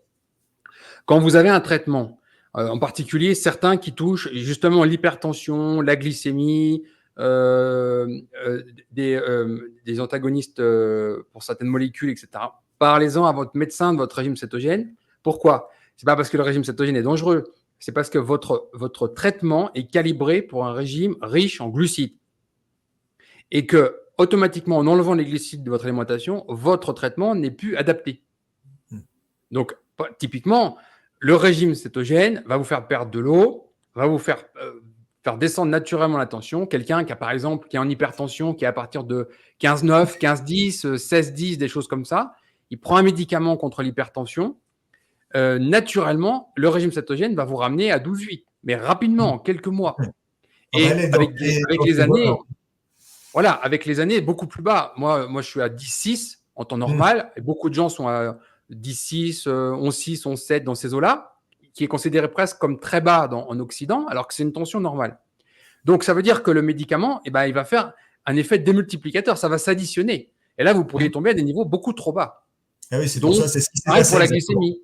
Voilà, la glycémie, c'est la même chose. Les gens qui prennent un médicament, une metformine, par exemple, pour faire descendre leur glycémie, quand ils utilisent un régime cétogène, là, ça peut descendre vraiment très, très bas. Donc, parlez-en à votre médecin parce que le traitement doit être adapté à ça. C'est important de le rappeler. Donc voilà, donc donc nous, à 66 ans, pas de traitement de fond. On a même abandonné un certain nombre de traitements de fond qu'on avait. Et puis tous les ans, on fait quand même une prise de sang complète, qui à chaque fois fait l'objet d'un petit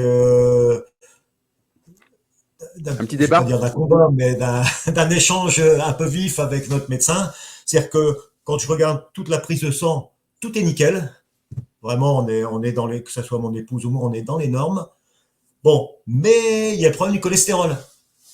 C'est-à-dire cholestérol pour lequel j'ai pris des statines pendant des années qui m'ont fatigué, qui m'ont fait mal. Enfin, je prenais des statines, il a fallu que j'en essaie 5 avant de trouver la bonne, tellement j'avais des courbatures, des douleurs, etc. Et puis, le jour où j'ai arrêté, je me suis déjà senti beaucoup mieux. Et ça, c'était parce que j'ai décidé d'arrêter à un moment donné. J'en avais marre des effets secondaires. Alors effectivement, quand je fais ma prise de sang, là j'ai fait la prise de sang la semaine dernière, là je l'ai sous la main. Bien effectivement mon cholestérol il est aux alentours de 3,1, dont 2,4 de LDL. Voilà. D'accord. Donc mon médecin l'an dernier m'a dit oui mais il va falloir prendre des statines parce qu'à un tel niveau de cholestérol c'est pas possible, vous avez des risques. Je dis écoutez moi, je ne veux pas prendre de statine. Alors, ce que je suggère, c'est qu'on fasse une échodoppler. Oui, tout à fait. Donc, elle m'a prescrit une échodoppler du TSA, enfin du tronc supérieur aortique, où je veux dire, on va mesurer, on va visualiser les artères, toutes les artères qui sont dans la partie supérieure du corps. On va regarder, ils vont mesurer les débits, ils vont voir s'il n'y a pas des bruits suspects qui seraient significatifs d'un rétrécissement. Ils arrivent à imager les artères. Et alors, on passe 20 minutes sur la table. Et avec mes 2,4 grammes de LDL, j'ai passé 20 minutes. Le gars, il n'y a rien du tout sur sur mon échodoppler. Mais alors, il n'y a vraiment pas une trace de dépôt, quoi. Il y a un petit rétrécissement des artères, mais ça, c'est dû à l'âge, je veux dire, les parois qui se.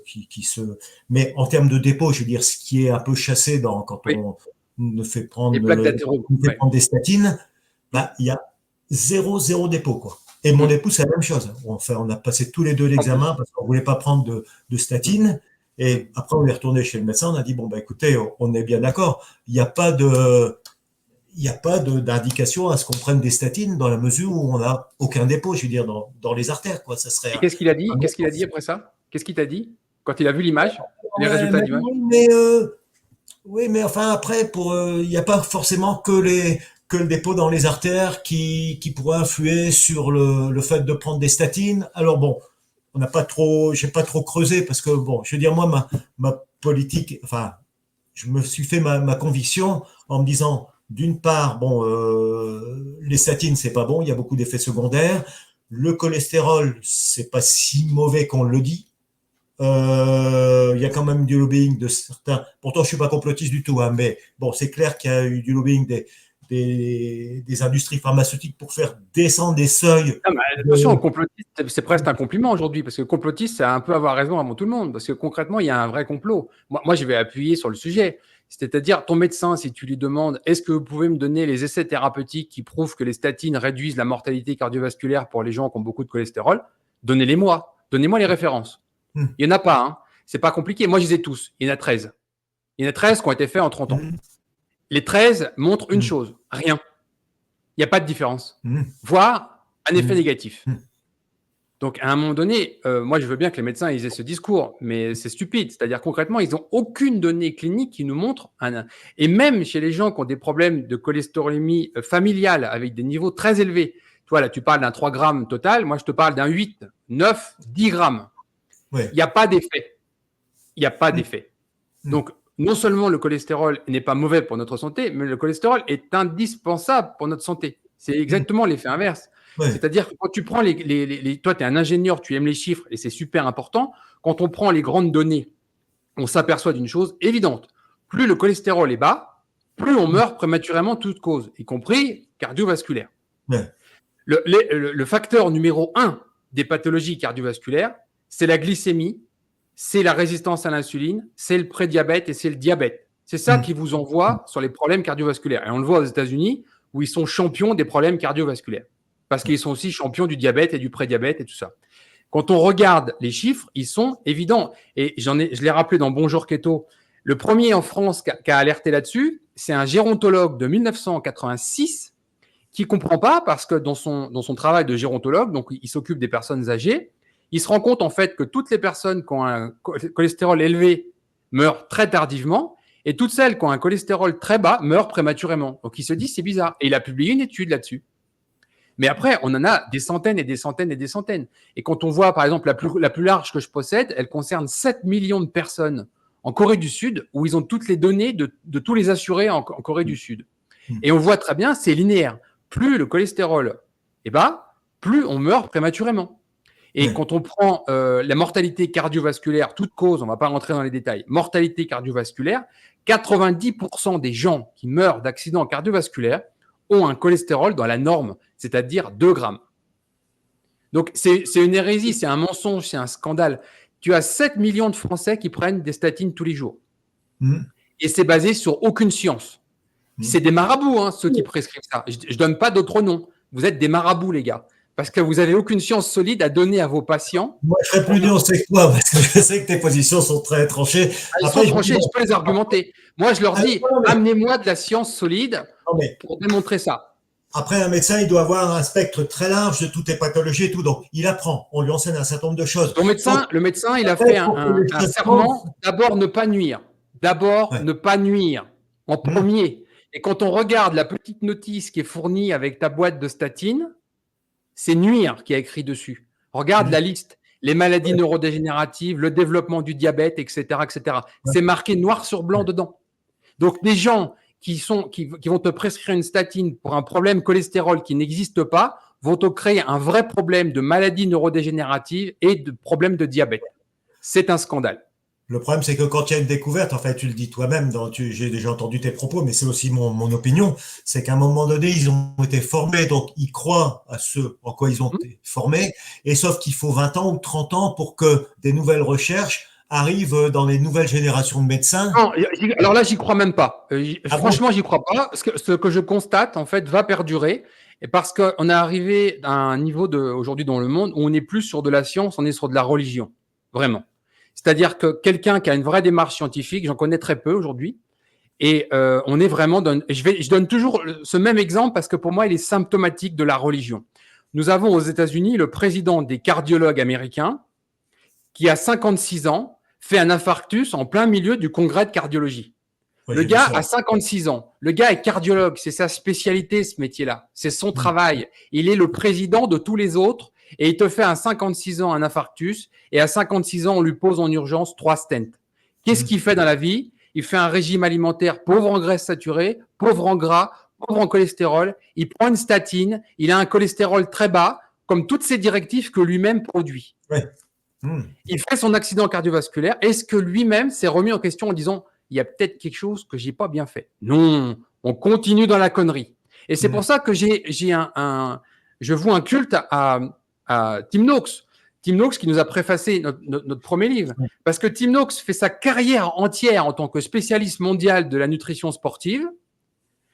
Il fait ce qu'il dit, il fait ce qu'il prône. Il publie plus de 700 études en revue au pair dans toute sa carrière. Et à la fin de sa carrière, en 2012, il développe un diabète de type 2. Il dit, c'est pas possible. J'ai été sportif de ma vie, je fais 10 marathons par an, je mange super clean. Et à un moment où j'arrive en retraite, je fais un diabète de type 2. Et à la fin de sa carrière, il fait un virage à 180 degrés. Et il dit au monde entier, tout ce que j'ai publié sur la nutrition, vous le prenez et vous le mettez à la poubelle.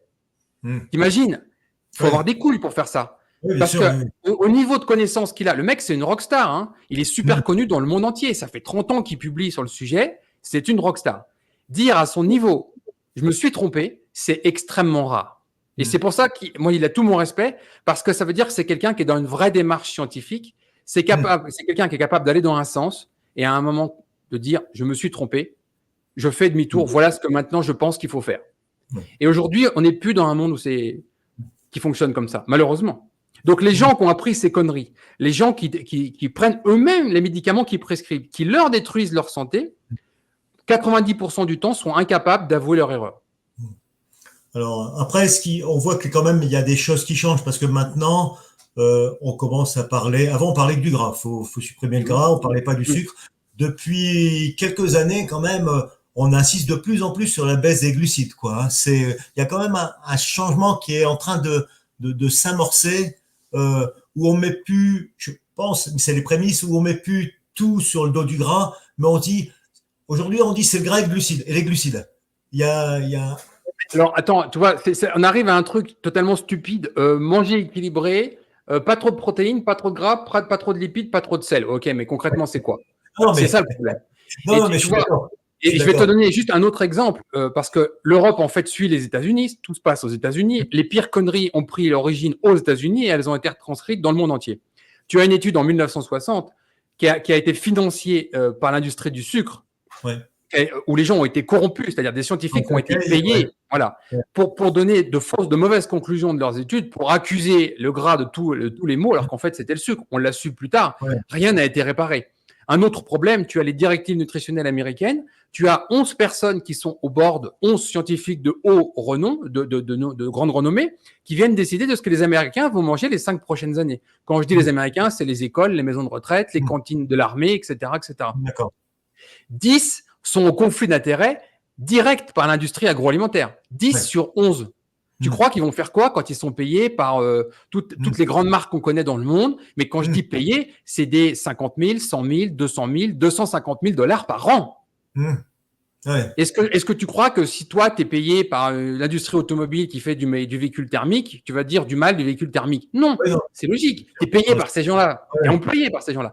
Et aujourd'hui, on en est encore là. On a une corruption massive. Tu as des études qui nous expliquent, mais vraiment, les noms, les sommes d'argent, on est dans de la corruption massive.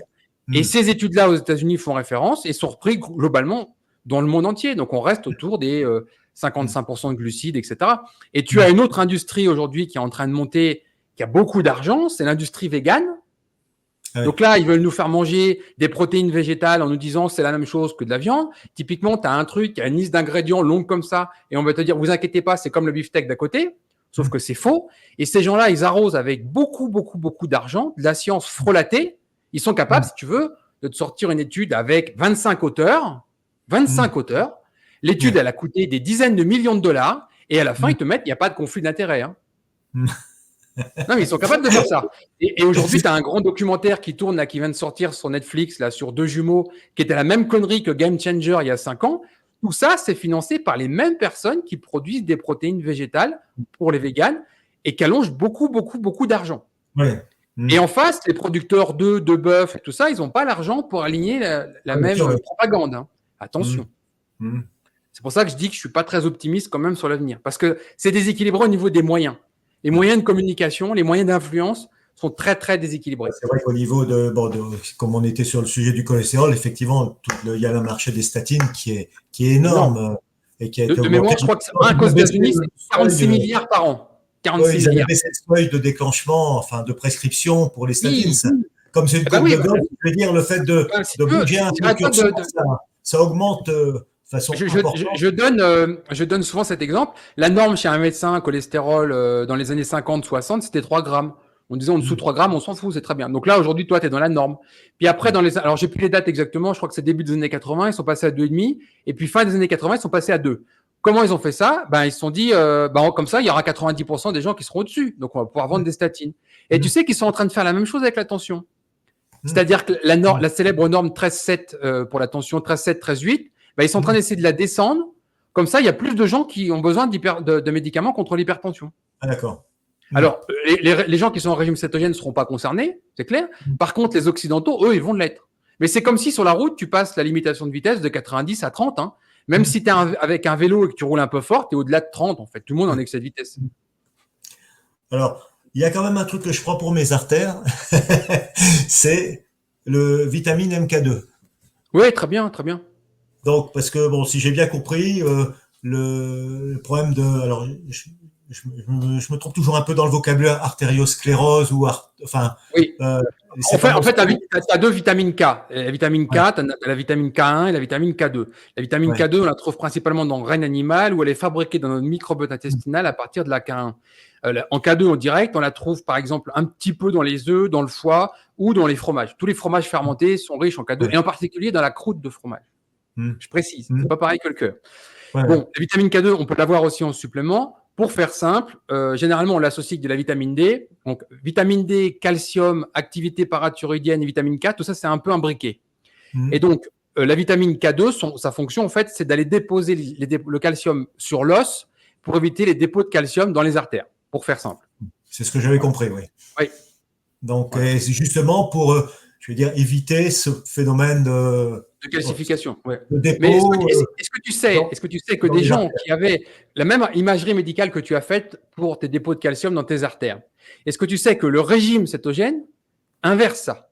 C'est-à-dire que des gens à qui on fait une imagerie, tu commences à avoir des dépôts, tu sais, il y a même un score qui est établi selon Oui. la quantité de dépôts, eh bien, normalement, tu n'as pas de médicament ou tu n'as pas de traitement qui te permette d'inverser ça. C'est dégénératif, en fait, ça fait qu'augmenter. Donc, on te dit, on va essayer de stabiliser. Sauf que le régime cétogène l'inverse. Tu as déjà des gens qui ont eu des imageries qui n'étaient pas géniales parce qu'ils étaient dans un état de santé qui n'était pas optimal. Et avec des années de régime cétogène, ça s'est inversé. Hein. D'accord. Alors moi, il n'y a pas eu d'imagerie avant, donc j'ai pas d'éléments de comparaison. Moi, j'ai demandé l'imagerie justement C'est bien. pour que mon médecin ne prescrive pas des statines, alors qu'à chaque fois qu'il nous voyait, sachant qu'on fait l'alimentation cétogène, qu'on mange du gras, en disant Oui. non, il va falloir prendre quelque chose pour Mais équilibrer. Enfin, l'imagerie que tu as fait est beaucoup plus utile pour essayer d'anticiper un problème cardiovasculaire que le cholestérol. Le cholestérol, c'est comme si je te dis, et je vais faire une analyse des gaz qui sont dans ma chambre à air de pneus pour savoir si ma boîte de vitesse, l'huile est bonne. Ou j'ai pas une usure prématurée de mes disques d'embrayage. Ça n'a pas de sens, en fait. C'est deux non, trucs non. très différents. Donc, Et voilà. là, en fait, on fait ça avec le cholestérol. On n'a aucune la moindre donnée intéressante avec le cholestérol sur une prédisposition au moindre accident cardiovasculaire. Par contre, l'imagerie que tu as faite, ou il y a d'autres imageries qui sont faites avec un autre appareil sur les carotides, par exemple, ça c'est intéressant de voir les dépôts de calcium, on voit où ça en est. Le cholestérol. Ouais. Donc voilà, donc on va dire sous l'aspect, disons le troisième objectif qui était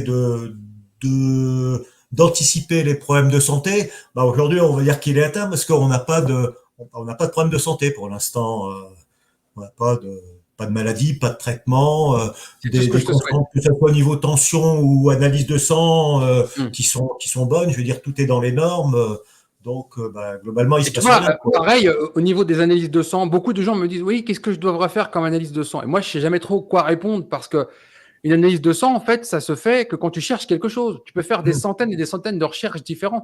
oui, Et le panel standard aujourd'hui qui est proposé, en particulier avec le cholestérol, même la glycémie à jeun, c'est une donnée, c'est pas inutile la glycémie à jeun, mais c'est pas fondamental. Par exemple, ce sera beaucoup plus utile d'aller chercher l'insuline, oui, la quantité d'insuline, parce que ça n'a rien à voir. On voit très bien que tu as des gens, par exemple, qui ont une glycémie à jeun normale, mais qui ont un niveau d'insuline très élevé. ah Donc oui c'est pour d'accord. ça qu'ils ont une glycémie normale, parce que l'insuline fait le boulot. Oui, parce que Mais ça pulse au niveau mais l'insuline insuline. est problématique. C'est-à-dire que, typiquement, quand tu parles de maladies neurodégénératives, on Mm. sait très bien, aux États-Unis, on appelle Alzheimer le diabète de type 3. Donc, on voit Mm. très bien le lien avec la glycémie. Mais on s'est aperçu, avec de la science relativement récente, que le vrai problème, ce n'est pas le glucose, ce n'était pas le sucre, c'était l'insuline. C'est l'insuline qui accompagne le glucose qui crée les dommages. Mm. Et donc, c'est pour ça qu'une recherche de l'insuline à jeun serait plus utile. Et en Oui, régime cétogène, on a des niveaux d'insuline à jeun très, très bas. Tu vois. Alors qu'avec l'âge, quelqu'un qui a 55, 60, 65 ans, soit il a encore toute sa fonction pancréatique et l'insuline est au plafond, mm. soit du coup la glycémie, elle a commencé à monter, la glycémie à jeun, parce qu'il y a un épuisement pancréatique, l'insuline Oui. baisse, on voit déjà Mm. les problèmes de glycémie. Mais Mm. l'insuline et aujourd'hui dans les analyses courantes chez le médecin, c'est pas demandé. Mm. Voilà. D'accord. Ah oui, j'ai un point que j'avais oublié sur l'aspect maladie, c'est que moi j'étais très sujet au rhume. Je Ah, faisais l'hiver et tout, bon, pas mal d'infections et tout.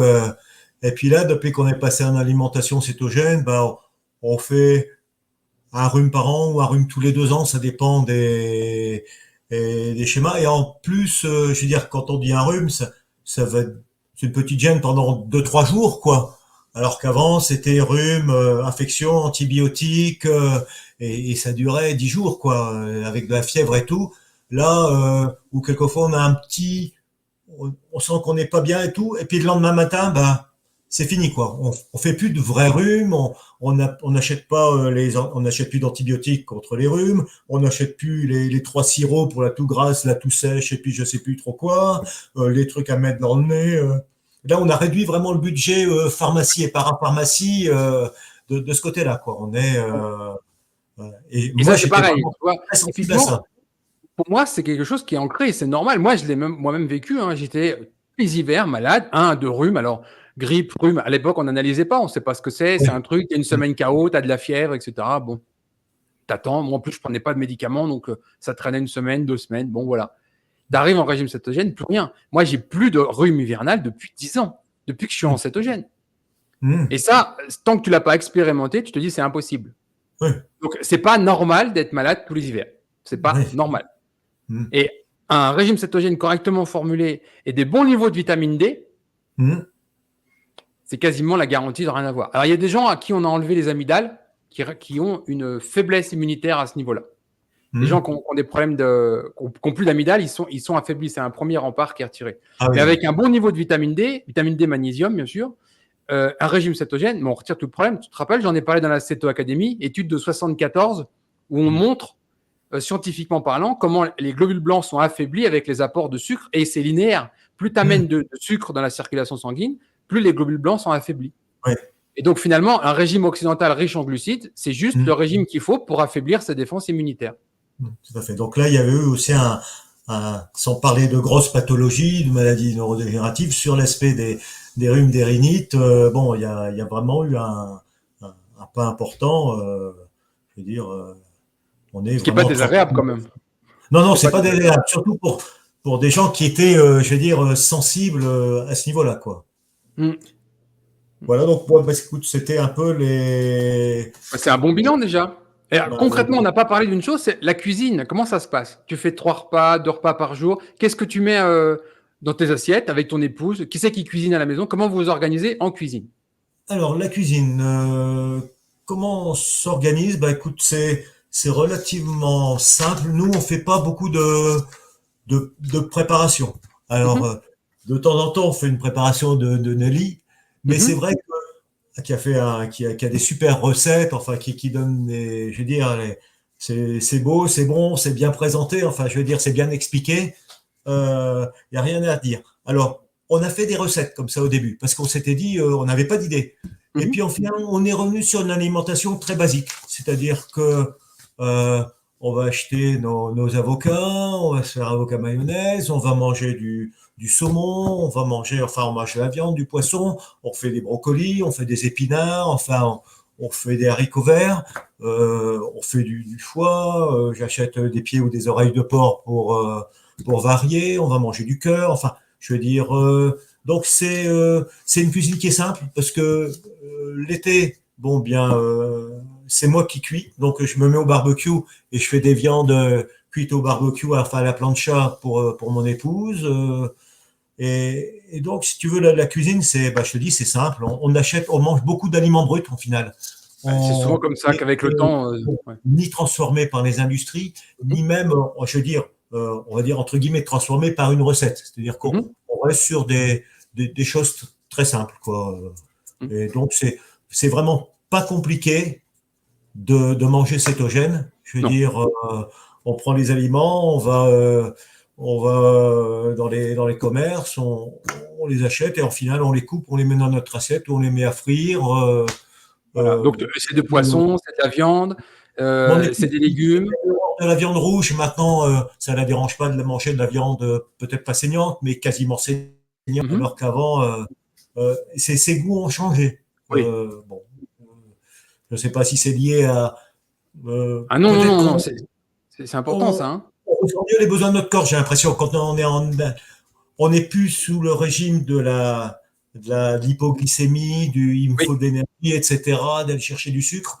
on va manger ce qui nous fait plaisir, Oui. quitte à manger moins. Enfin bon.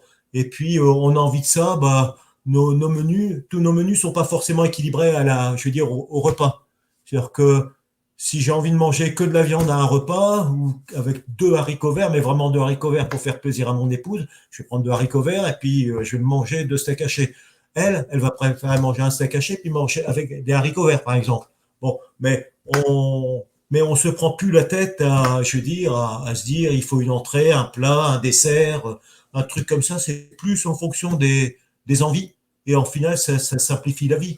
Non, Mais non, ça, c'est la clé de la réussite, en fait. Dès lors que j'ai vu beaucoup de gens qui essayaient de faire un régime cétogène trop compliqué, trop pointu, ils pesaient leurs aliments et tout était calculé, etc. Ça devient tellement contraignant qu'ils peuvent faire ça un mois, mais après, c'est plus possible. ouais. Alors que finalement, le faire spontanément, en sachant exactement où je trouve les glucides, en connaissant un peu ces micronutriments, etc., bah, on peut facilement le faire spontanément en disant, bah, tiens, là, je prends une viande, je prends un poisson, je prends des crevettes, je prends une mayonnaise, je mange un yaourt ou un fromage parce que je mange des produits laitiers. Là, je vais me faire des œufs durs, enfin, des choses comme ça, très spontanément, très facilement, en juxtaposant les choses. Et là, c'est la façon simple de tenir un régime cétogène dans la durée sans frustration et sans avoir de pression, en fait. Ouais, c'était notre approche, effectivement. Le premier mois, j'avais fait un petit tableur où on avait fait les menus à côté, bon, avec le poids des portions. On avait pris la tapsiquale ou comment dire, ou le compteur de glucides, et puis on avait Mm. calculé. Et ça nous a permis, au bout d'un mois, d'avoir une idée de ce qu'il y avait Oui. dans notre assiette. Et puis Mm. après, bah, on s'est dit, OK, bah voilà, si on mange ça, on est à peu près dans telle zone et tout. Mm. Et puis après, bon, c'était quand même un peu fastidieux à chaque fois enfin, nous, on a trouvé, enfin, c'était notre approche de dire, bon, bah maintenant, on a les ordres de grandeur en tête, on sait les aliments, on sait qu'il faut prendre, ceux qu'il faut éviter, combien il y a à peu près de glucides là-dedans. Donc, on va partir là-dessus, et puis on calcule plus, on range le Voilà. classeur, on range le tableur, et on pèse rien. Et puis, c'est vrai qu'au début, Ce que tu on as fait, en pesait, fait, quoi. c'est un travail pédagogique, c'est un travail d'apprentissage parce que Ouais. les gens, spontanément, ils ne savent pas où trouver les glucides, etc. Et nous, dans le guide qui est en téléchargement sur notre site, il y a la liste des cétotopes ingrédients. Moi, je connais des gens qui ont fait un régime cétogène qu'avec ça. Ouais. Et là, tu as toute la liste des aliments que tu peux incorporer facilement, sans peser, sans calculer, dans ton alimentation. Tu peux aller faire. Il y a des gens qui ont ça dans leur poche, ils font leurs courses avec, en fait. Ah Et bah, là, du coup, c'est simple, c'est cette spontané. liste-là, on l'a dans le classeur des Voilà. recettes au début, mais maintenant, je veux dire, ça fait 4 ans qu'elle est, Voilà, qu'elle est maintenant, tu restée sais. parce qu'on l'a, je veux dire, intégrée, quoi, D'accord. Ouais, voilà. finalement. Mais au début, c'est bien pour reprendre Ouais. pied et pour faire simple. Et après, évidemment, avec l'habitude, tu sais que là, ça, c'est pas possible. Mm, Et puis qu'il faut privilégier tel aliment. Voilà.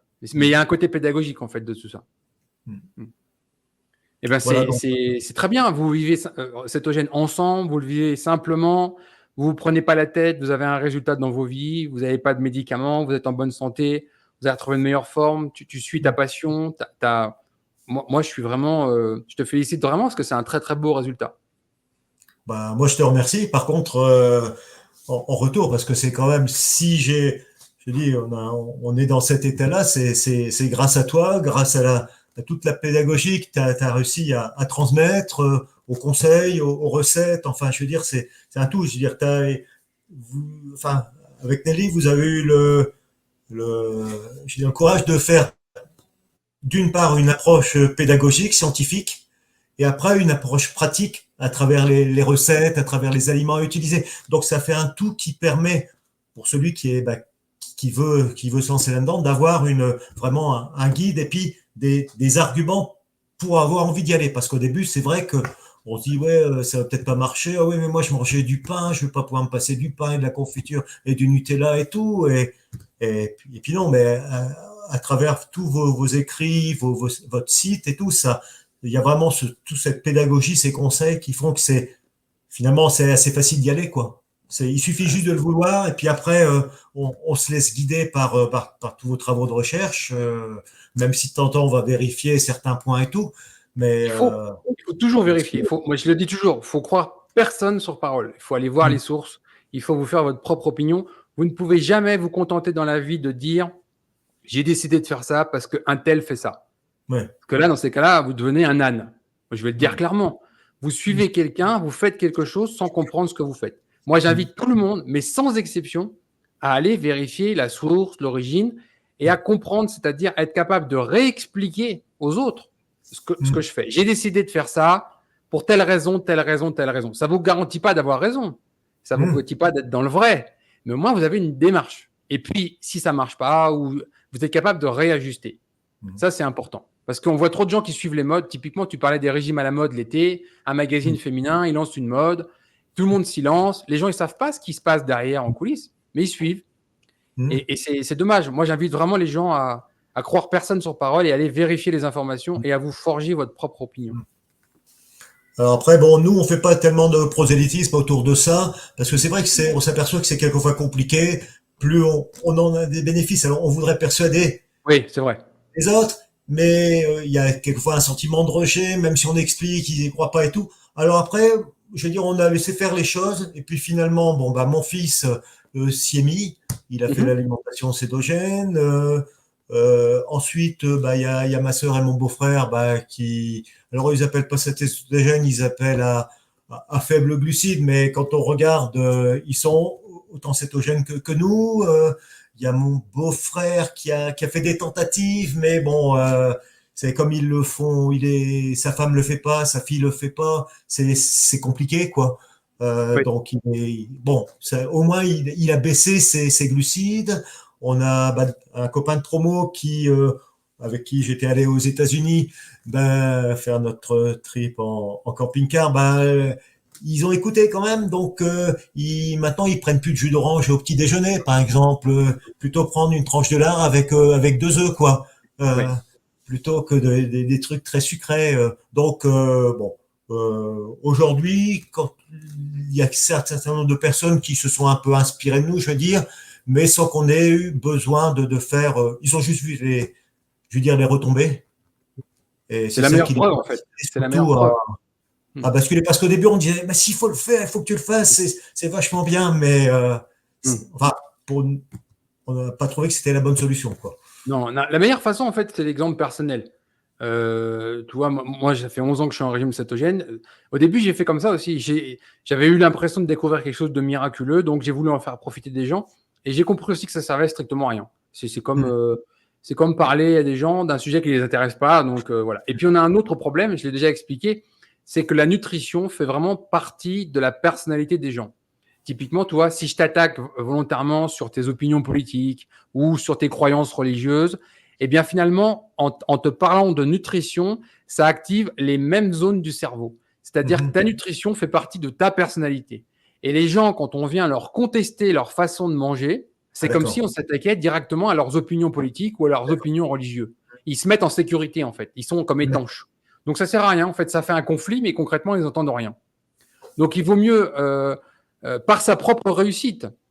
Tu vois, j'ai vu Jean-Michel Bell qui a publié 2-3 fois sur sa page Facebook. Alors, il a une grosse communauté, forcément. Quand il a parlé de régime cétogène, il faut voir les abrutis qui sont venus lui expliquer comment il fallait faire, quoi. En gros, jusqu'à même lui dire que sur sa photo, la fourchette, c'était pas à droite, c'était à gauche de l'assiette. Enfin, à un moment donné, les gens se sentent tellement remis en question par rapport à ce choix alimentaire radical qui vient en opposition. Typiquement, toi, tu l'as vu des milliers de fois, tu rentres sur un parcoureur de compétition en motocross, tu as 500 pilotes, les 500 pilotes qui sont aux pâtes, au riz, avec l'escalope de poulet le midi, quoi. Tout le monde mange la même chose. Et venir dire, oh les gars, vous êtes complètement plantés, c'est juste se mettre tout le monde à dos, quoi. Voilà. Et donc, c'est brutal. Ils sont vraiment absurdes. Enfin, moi, en premier, quand je faisais du VTT, je mangeais des pâtes 1 heure avant pour avoir de l'énergie. Oui, alors là, je suis en pleine digestion et je ne comprenais pas. Moi, j'étais en forme après la fin de la course. Mais bien sûr. Il n'y a rien de plus stupide, honnêtement, au niveau physiologique, de manger des pâtes 1 heure, 1 heure et demie avant sa compétition. Et aujourd'hui, tout le monde le fait. Et moi, j'arrête pas de. Tu vois, les gens à qui je le dis, qui découvrent la nutrition, parce que en motocross, franchement, on est très, très nul en nutrition. Je crois que c'est un des sports où on est les plus mauvais. Ça ne nous intéresse pas. On va dépenser 2 000 €, 5 000 € dans une suspension, mais rien pour la nutrition. Et je leur dis, mettez-vous un capteur de glycémie continue derrière votre bras. Et puis, vous allez voir que vous êtes en train de faire une hypoglycémie sur la grille de départ. Hein. Voilà, concrètement, c'est ça. Et donc, c'est une hérésie complète, quoi. Tu as beau avoir la meilleure machine, la meilleure préparation, tout ce que tu veux. Là, tu es en train de faire une hypoglycémie au moment où tu te pars sur la compétition. C'est stupide. Mais c'est le monde dans lequel on est. C'est-à-dire que aujourd'hui, venir défendre le régime cétogène en motocross. Toi, moi, j'ai discuté avec Jonathan Edwards, qui a utilisé le régime cétogène pour Zach Osborne, par exemple, qui a gagné le championnat américain et qui était en keto à ce moment-là. Et moi, je connais toutes les coulisses, je sais comment ça s'est passé. Arriver à convaincre les gens, leur expliquer, etc., c'est un vrai travail. Il faut que les gens, en fait, ils aient des difficultés et que tu arrives avec ta solution pour qu'ils commencent à essayer ça. Mais en préventif, c'est mort. Les gens, ils ne veulent pas entendre, en fait. J'ai vu tout le travail que fait Yannick Kervella aux États-Unis avec les pilotes coach. Oui, bah, Yannick, on s'était rencontrés un peu au mois d'octobre à la dernière course de Supercross là, oui, et bon, on voit tout le travail qu'il fait, mais c'est pas évident quoi. Non, il a un mal de chien. Parce qu'il montre à la limite que en milieu de journée, il est plus en forme que ses pilotes quoi, quasiment. Oui. Et c'est surtout que toi, tu as 65 ans, moi j'ai 45 ans, et aujourd'hui, la génération qui a 15-20 ans, mais c'est une catastrophe. Hein. Enfin, franchement, tu vois des jeunes, ils signent des contrats à $1 million, et puis pendant 2 ans, ils mettent leur carrière parce qu'ils ont un Epstein-Barr. Pourquoi ? Ok, bon, personne ne cherche à comprendre. Tu vois des jeunes qui sont incapables de manger quoi que ce soit parce qu'ils ont développé, à cause d'une hyperperméabilité intestinale, des intolérances à quasiment tous les aliments. C'est une vraie catastrophe. Des choses qu'on ne voyait pas il y a 25 ou 30 ans. Hein. C'est nouveau, ça. Hein. Et puis, tu as des problèmes de surpoids. Moi, je vois que quand j'étais jeune, dans les années 80-90, il y avait quasiment personne qui était en surpoids sur une moto de motocross. Aujourd'hui, et encore, moi, j'habite au Colorado, à Boulder, qui est une des villes les plus saines de tous les États-Unis. Tu as un bon tiers des pilotes qui sont en surpoids et tu as plusieurs obèses. Tu vas en Californie, la moitié, ils sont obèses. Hein. Ils font 125 kilos sur des 450. Oh, il s'est passé quoi là ? C'est d'ailleurs super dangereux parce que imagine quand tu chutes sur la tête avec 125 kilos derrière, ce qui se passe. Enfin, moi, je trouve ça, c'est une catastrophe pour moi. Faut que les pilotes de moto, ils se reprennent en main, quoi, au niveau nutrition. Voilà. Et il y a du travail. Yannick Carvella, il essaye, mais c'est pas simple. C'est pas simple. Mais on a tous à y gagner. Le pilote professionnel, que ce soit motocross, supercross, mais alors encore plus. C'est encore plus radical sur tout ce qui est enduro, endurance, rallye, etc. Parce que les épreuves sont plus longues. Toi, t'imagines, tu te dis, je vais m'inscrire à l'enduro du Touquet, 3 heures sans ravitaillement pour toi, juste de l'essence. T'imagines ce que ça fait, hein. Ça change la vie quand même. Hein. Donc, toutes les courses un peu longues, ça change tout. Sans parler de la charge d'entraînement qui est différente, la récupération qui est plus rapide, etc. Et puis, les blessures qui sont prévenues parce que il y a des choses qui sont mesurables. Typiquement, tu fais un chrono sur un tour, tu vois ce que c'est, tu mesures. Par contre, te dire, grâce à cette alimentation, tu t'es évité des blessures, comment tu fais pour le prouver ? Oui, tu peux pas. Ou alors, faut vraiment. Encore, même les statistiques, ça ne serait pas valable parce que c'est fait sur quand même des nombres relativement petits. Tu peux pas faire. Voilà, il faudrait prendre 100 pilotes de différents niveaux, les suivre pendant 15 ans, puis faire les statistiques. Voilà. Et ça, personne ne fera ça. C'est pas les mêmes niveaux de pilotes, etc. Ils n'ont pas les mêmes entraînements. Enfin bon. Impossible. C'est vrai que c'est impossible à corréler, quoi. Ouais, voilà. Donc, je te remercie vraiment pour ce témoignage qui est très précieux et qui va certainement en enthousiasmer beaucoup. Parce que c'est grâce à ton approche d'ingénieur, tu as décortiqué tout ça, tu t'es réapproprié tout ça, tu as essayé de comprendre, et puis finalement, tu t'es lancé, et là maintenant, tu profites des bienfaits. Oui, je suis sûr pour moi, l'alimentation cétogène, ça a vraiment été une deuxième jeunesse pour profiter pleinement de ma retraite. C'était vraiment, moi, c'est un peu une espèce de conclusion, quoi. C'est vraiment, j'ai vraiment acquis une deuxième jeunesse. J'étais au bord de la pente déclinante, et puis là, j'ai gagné, allez, je veux dire, 10-15 ans peut-être au niveau physique, quoi, quand j'ai basculé en 6 mois, quoi. Donc, et après, tu vas voir qu'avec les années, l'écart va encore se creuser par rapport à d'autres personnes que tu as autour de toi qui vont continuer c'est un peu comme une vie en sur-régime, en fait. Tu peux faire un sur-régime un certain temps, mais tu ne fais pas un sur-régime pendant 40 ans. Et les glucides, c'est ça, en fait. C'est un sur-régime permanent. Et tu vas avoir un écart qui va être de plus en plus important avec des gens autour de toi qui restent avec cette alimentation, qui les usent prématurément, finalement. Voilà.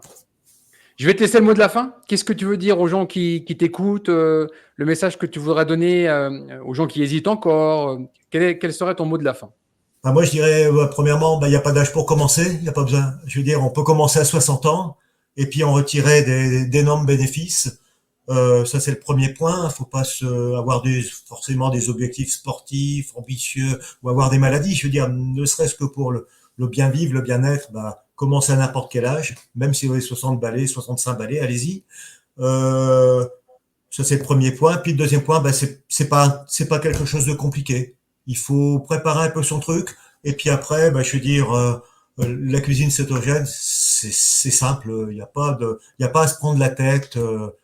Étudier le truc un peu pendant 3 semaines, un mois, puis après vous allez rentrer dans une routine qui est pas plus compliquée que d'aller passer au McDo ou d'aller chercher des produits ultra transformés dans les rayons de supermarché. Voilà, donc moi c'est deux messages. Il n'y a pas d'âge pour commencer, et puis c'est simple. Et puis bien sûr, bah ça, c'est plein d'avantages quoi. Derrière, plein de bénéfices. Et puis ah Bah, oui, un troisième message, c'est ben, merci à Ulrich et à Anneli pour tout leur travail, je veux dire, tous les bénéfices qu'ils vont pouvoir apporter aux gens qui vont suivre cette alimentation.